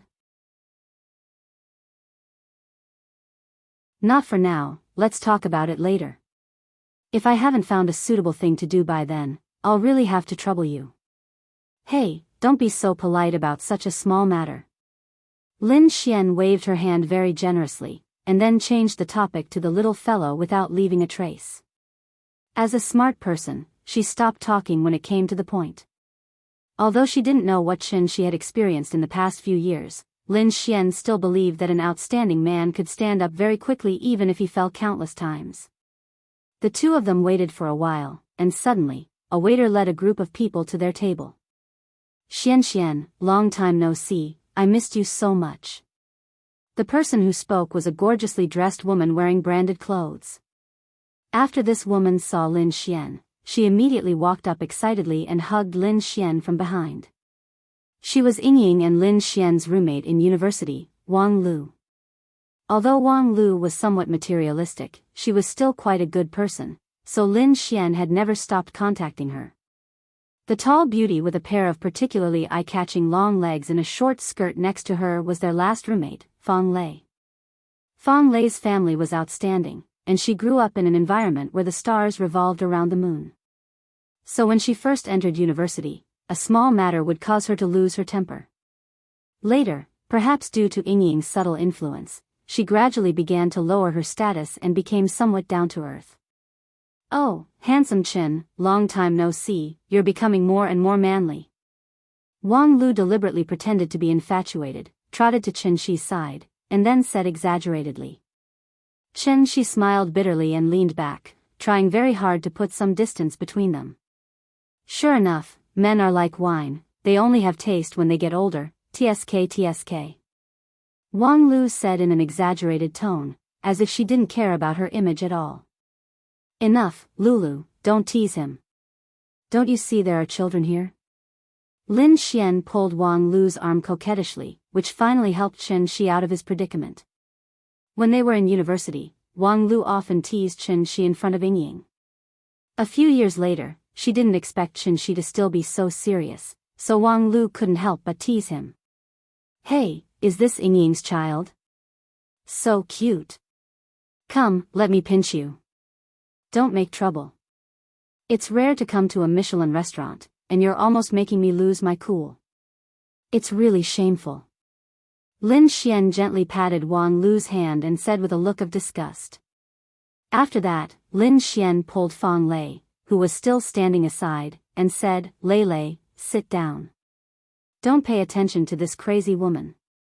Fang Lei seemed to have long been accustomed to Wang Lu's character, and was not surprised by her various low-class behavior. What was even more strange was that Fang Lei's relationship with Wang Lu was better than with Lin Xian. The two of them often met for afternoon tea, so Lin Xian still couldn't figure out why a goddess would play with a crazy woman. After Fang Lei sat down, Lin Xian held the little girl and was ready to introduce her two sisters to her. But at this time, Wang Lu suddenly patted Lin Xian's hand and motioned her to look back. Lin Xian looked back and saw a man standing not far behind. The man seemed to be paying attention to the situation here. After seeing Lin Xian turn around, he immediately waved to her. Why is he here? After seeing the man's appearance, Lin Xian quickly turned back and stared at Wang Lu, asking sternly, Lulu, you actually betrayed me? Bah, what do you mean betrayed you? It's so unpleasant to hear. Hearing this, Wang Lu waved her hand and quickly explained, you know my husband, he's not very capable. See, he's working in his company now. When you called me that day, my husband happened to hear it, so he went to report it. Let me make it clear first, this really has nothing to do with me. You still dare to say it has nothing to do with you? I don't believe your husband can hear the time and address I gave you. Lin Xian glared at Wang Lu a little angrily, obviously very dissatisfied with her poor excuse. Xian, you're not young anymore.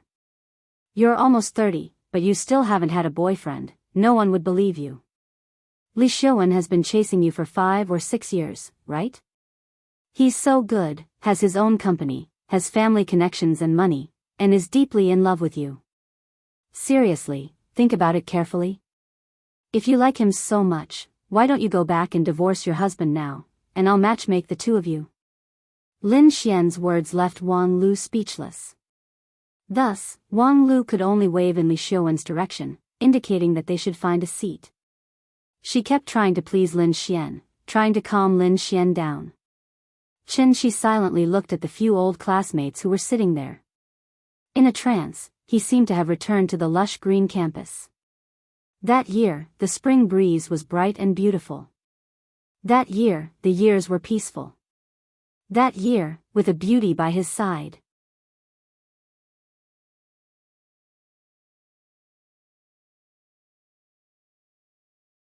Chapter 21. Everyone had their own life trajectory, but all in all, most people were still ordinary and ordinary. Lin Xian was not from Zhonghai. After graduating from university, she stayed in Zhonghai to work alone. Her development over the years had been quite smooth. Before the age of 30, she had become the HRD of a well-known multinational company. In Zhonghai, this international first-tier city, she could be considered a successful person. Wang Lu got married and became a housewife. But she had always been a money worshipper, but her husband was not a rich second generation, nor was he rich at all. Her husband was a senior who had been pursuing her in university. After graduation, he was neither high nor low, but now he was a middle-level manager in the senior's company. In Wang Lu's own words, she had been blind to agree to his proposal back then. But in fact, looking at the happy expression on her face, how could she be dissatisfied with her husband? Fang Lei worked in her own company, and in a few years, she should take over everything in the company. Her fiancé was a top student who studied abroad with the same social status as her. The two were quite satisfied with each other. Once they got married, her life could be considered complete. Only Chen Shi, his development was beyond everyone's expectations. Chen Shi was originally a top student in computer science, and at that time, the domestic internet environment was not as fertile as it was now. It could be said that it was a blue sea that had not yet been fully developed. If he followed the original route, after Chen Shi graduated, he would naturally be an honest programmer in an internet company. After 3 to 5 years, he would have accumulated enough connections and experience. Perhaps he would be able to catch up with the internet craze and become a pig standing in the wind. Standing in the wind, even a pig could fly. Heroes are created by the times. If he didn't get the wrong script, Chen Shi might have been a star in the IT industry with a net worth of more than 100 million. Unfortunately, there was no if, and he didn't get the wrong script. 5 years later, Chen Shi didn't become a star in the IT industry, but instead became a cultivator with a high level of cultivation. Of course, if cultivators were a profession, he would at least be at the level of a CEO. Perhaps it was to protect Chen Shi's self-esteem, Lin Xian did not tell Wang Lu and Fang Lei the truth. Therefore, both of them thought that Ying had suddenly left without saying goodbye, abandoning Chen Shi and his daughter regardless of everything else. Sigh, I've already said it. Ying is a fairy. Chen Shi, although you're not bad, how can a mortal be worthy of a fairy? So I guess that Ying must have gone back to heaven. Wang Lu waved her knife and fork and said with an exaggerated expression. What are you talking about? Lin Xian glared at her in dissatisfaction. At this time, Fang Lei also shook her head and said, Ying isn't that kind of person. I guess she must have something to do at home, so she left temporarily. But it does seem like she has been gone for a little too long. Nonsense, the child is already so big. Wang Lu rolled her eyes at Fang Lei, then cut a small piece of mutton and fed it to the little girl. Recently, she was also considering whether to have a baby. After seeing how cute the little girl was, she directly grabbed the little girl into her arms and said that she would have a daughter in the future. Chen Shi ate silently. Although the food was delicious, he felt that it tasted like chewing wax. Thinking about it, with Ying's indifferent personality, it was already good enough that she would call them when she had nothing to do. Why would she tell them about her plans? No one had seen Ying, and no one knew where she went. Thinking of this, Chen Shi felt a little annoyed.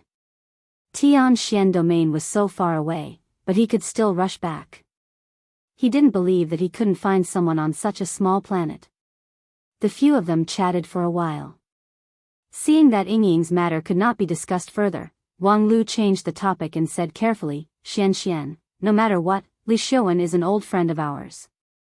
Why don't we ask him to join us at the table? Hearing this, Lin Xian immediately put down the cutlery. Just when she was about to flare up, Wang Lu quickly said, You said he was very annoying, but look at him running all the way here. He didn't even dare to come over and say hello when you didn't nod. He has already given you enough face. He is a big boss of a listed company. It's not good for him to be ignored by you like this. We should still be polite. Isn't it just a meal together? It's not a big deal. Under Wang Lu's constant persuasion, Lin Xian was finally convinced by her, so she nodded reluctantly. Seeing this, Wang Lu immediately stood up and waved to the opposite side, indicating for him to sit down. Lin Xian originally booked a round table by the river, so when the man sat down, it didn't seem too crowded with 5 adults and 1 child. Come, Chen Shi, let me introduce you. Li Xiuwen, the young master of Wenmao Group. He opened his own shipping company. He can be ranked in the top 3 among our alumni. Director Li, this is Chen Shi, our old classmate, and also your junior in the same major. Li Xiuwen was 3 years older than them. He was now 30 years old, in the golden age of men. He was wearing a tailored suit and looked particularly energetic. He exuded the confidence and charm of a successful person from head to toe. Hello, Mr. Chen. After listening to Wang Lu's introduction, Li Xiuwen politely took the initiative to extend his hand. Perhaps it was because of Lin Xian, Li Xiuwen lowered himself very much. He didn't seem to put on any airs and felt very approachable. However, when Li Xiuwen shook hands with Chen Shi, he secretly looked at Chen Shi. Seeing that Chen Shi didn't seem to be a big threat to him, Li Xiuwen finally relaxed and the smile on his face became wider. His little action naturally didn't escape Chen Shi's eyes. Li Xiuwen met Lin Xian at an alumni meeting. At that time, Lin Xian had just graduated. This natural and beautiful girl deeply attracted him, so Li Xiuwen immediately launched a strong attack on Lin Xian. Unfortunately, Lin Xian wasn't interested in him at all. She rejected all invitations and didn't accept any gifts. The relationship between the two didn't make any progress for a long time, so Li Xiuwen had no choice but to poach Wang Lu's husband to his company. He planned to use Wang Lu's side to save the country in a roundabout way. Reality proved that this method was very effective. Recently, the number of times he and Lin Xian sat together for dinner gradually increased. Although there were always other people in the way, at least there was progress, right? Lin Xian didn't actually hate Li Xiuwen that much. The reason why she was so cold to Li Xiuwen was mainly because she didn't want to give him any hope. Actually, what Wang Lu said made sense. He was 30 years old, rich, and handsome. Moreover, he had pursued her for 5 to 6 years. His perseverance alone was enough to make many girls fall for him. However, Lin Xian didn't think so. Although she looked carefree at times, deep down, she was a very feminine woman. If she had to find a reason to reject Li Xiuwen, then Lin Xian would only have one reason: it felt wrong. The meaning of these 4 words was very simple. That was, no chance. However, Li Xiuwen didn't believe in this. He had been in the field of love for many years, but he really hadn't met someone like Lin Xian. Therefore, the more Lin Xian rejected him, the more enthusiastic he became. Thinking about it, a 30-year-old unmarried man, which one of them was easy to deal with?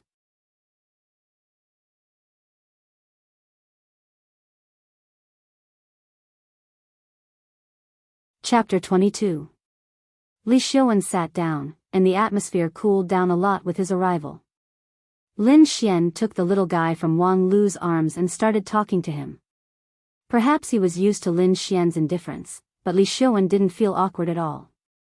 He smiled and took out a card from his pocket and put it on the table. Then, he gently pushed it in front of Lin Xian and said, Xian, this is the VIP card of Tanggu. With this card, you can go to Tanggu to eat at any time. You don't have to make an appointment.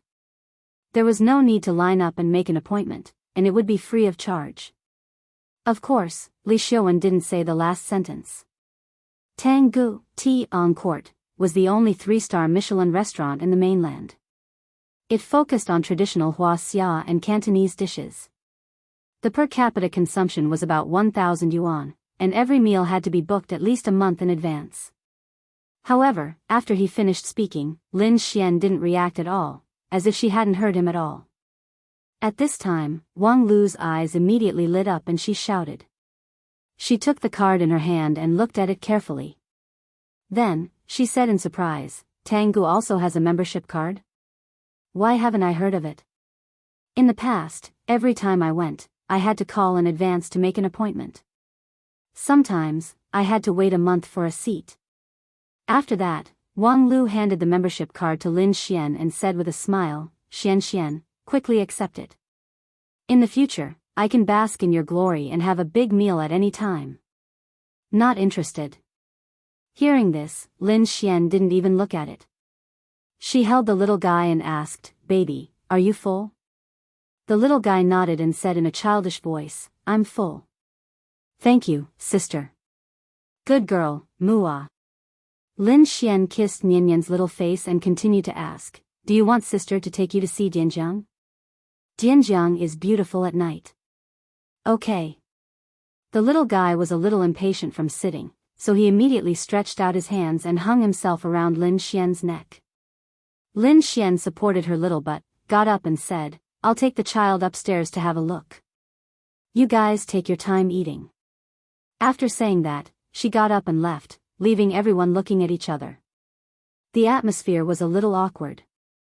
Not long after, Fang Lei also put down the cutlery in her hand and got up to go to the balcony above the restaurant. It was obvious that he couldn't eat anymore. Li Xiuan called the waiter over to pay the bill, but he was told that a lady had already paid the bill. He could only look at Wang Lu helplessly. It was indeed difficult to deal with him. Because Chen Shi was there, Li Xiuan couldn't discuss anything with Wang Lu in front of Chen Shi, so he could only order the waiter to clear the table. After that, Li Xiuan prepared to head to the balcony to see if he could find a chance to talk to Lin Xian alone. Chen Shi followed behind the two and prepared to go up and sit for a while.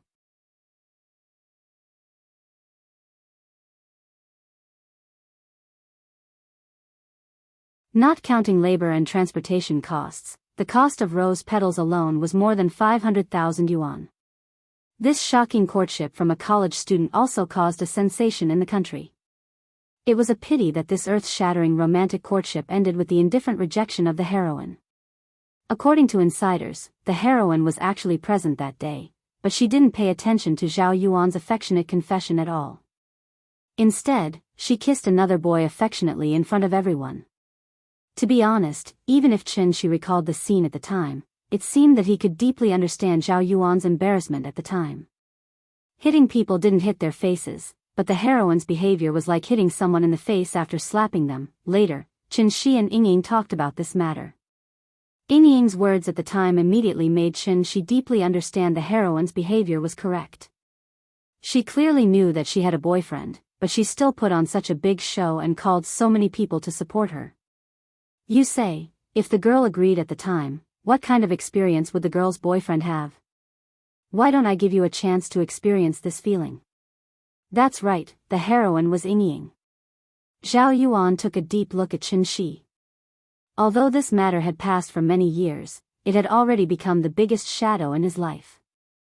When he saw the little girl in Chen Shi's arms, he immediately asked with a smile, Is this your daughter? Yes, isn't she cute? Come, Nian, call uncle. Chen Shi laughed and pointed to Zhao Yuan as he spoke to the little girl. The little girl was very obedient and immediately called out in a sweet voice, Uncle. Hearing this, Zhao Yuan's expression froze, and the muscles on his face appeared very stiff. Lin Xian glared fiercely at Wang Lu. Only then did Wang Lu stand behind everyone and silently make an apology with her hands. Back then, her relationship with the other three people in the dormitory was not as good as it was now. When it happened, she was not present, so her impression of this matter was not very deep. If she had remembered it earlier, she would not have brought Zhao Yuan here even if she was beaten to death.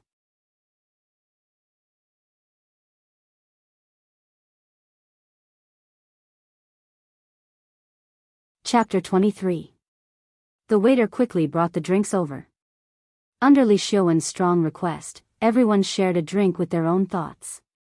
After putting down the wine glass, Zhao Yuan immediately asked in a slightly joking tone, Chen Shi, you're so powerful. You should be doing well now, right? You see, in any case, we are classmates. Can you give this old classmate of mine a few pointers? Hearing this, before Chen Shi could reply, Lin Xian's expression had already changed. He didn't even bother to be polite. It seemed that Zhao Yuan was here to pick a fight. That year, after Zhao Yuan was rejected, he sent someone to investigate Qin Shi.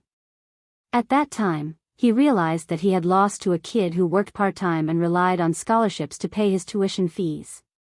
Who was Zhao Yuan? In terms of family background, he didn't lose to Li Xiuwen. Li Xiuwen had the Wenmao group behind him, and he had the Yuanlang group behind him. The two were competitors and partners at the same time. What about Qin Shi? He had nothing. After graduation, he went to an unknown internet company to work as a programmer. His annual salary wasn't even enough to buy Zhao Yuan's clothes. But it was this stinky brat who came out of nowhere that could actually win the goddess in his heart. Thinking of this, Zhao Yuan couldn't suppress his anger. Lin Xian looked at Qin Shi worriedly. But at this time, Qin Shi smiled and said calmly, "I haven't worked for a long time. My only job now is to stay at home and take care of the children."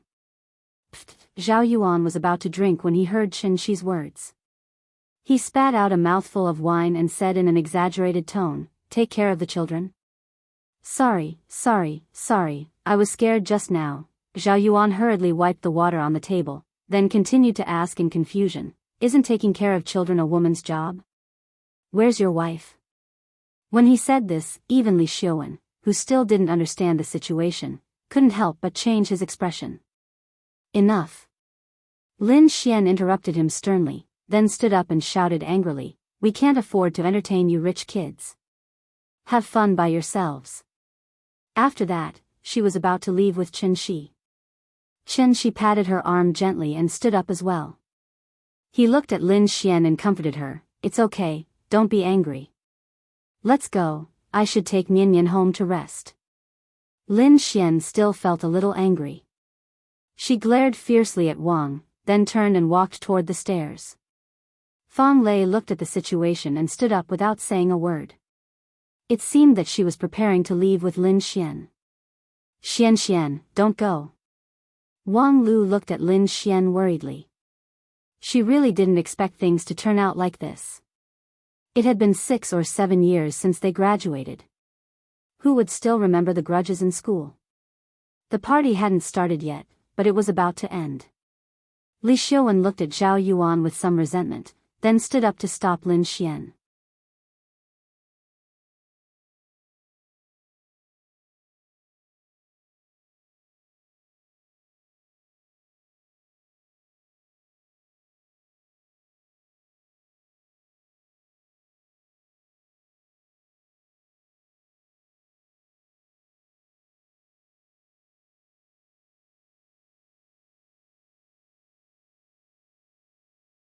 I admit that it was my mistake. In the future, I'll edit it again and make it as detailed as possible. I'll also make up a better reason. If some of my more fragile friends can't take it and are poisoned to death, please silently click X. Because I'm rushing to update every day, I really don't have time to come back and fix it. If I accidentally poisoned you, I'm sorry, I'm very sorry. Also, I don't even know who you are, so you don't have to come and tell me when you give up. If you insist on making your existence known to me, or even to the point where I feel uncomfortable, then I can only write a chapter and send you away. Above summary.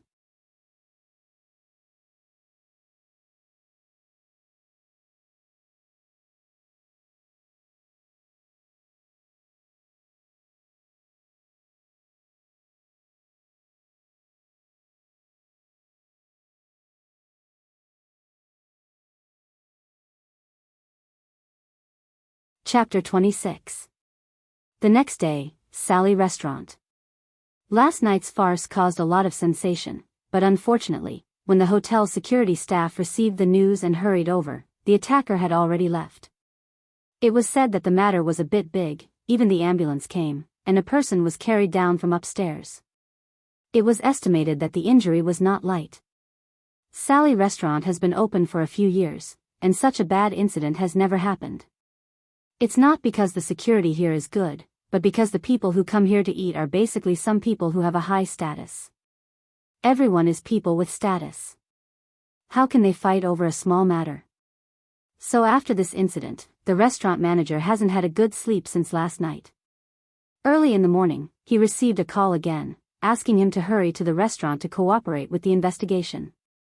When he arrived at the restaurant, it was only 9 o'clock in the morning, and the waiters hadn't come to work yet. Only a few kitchen apprentices were busy moving today's fresh vegetables into the kitchen. In the empty restaurant, there were only 2 men in black suits standing there quietly. If these 2 men in suits wore sunglasses, it would really feel like a sci-fi movie, Men in Black. The 2 men showed their ID. But before the manager saw the unit and name on the ID, they had already quickly taken it back, and then asked about the incident. Although the restaurant manager felt a little strange, he had already taken a statement last night. Why are there still people coming to ask today? But looking at the overbearing appearance of these 2 men in suits, it was obvious that they weren't people to be trifled with, so he honestly retold everything he knew.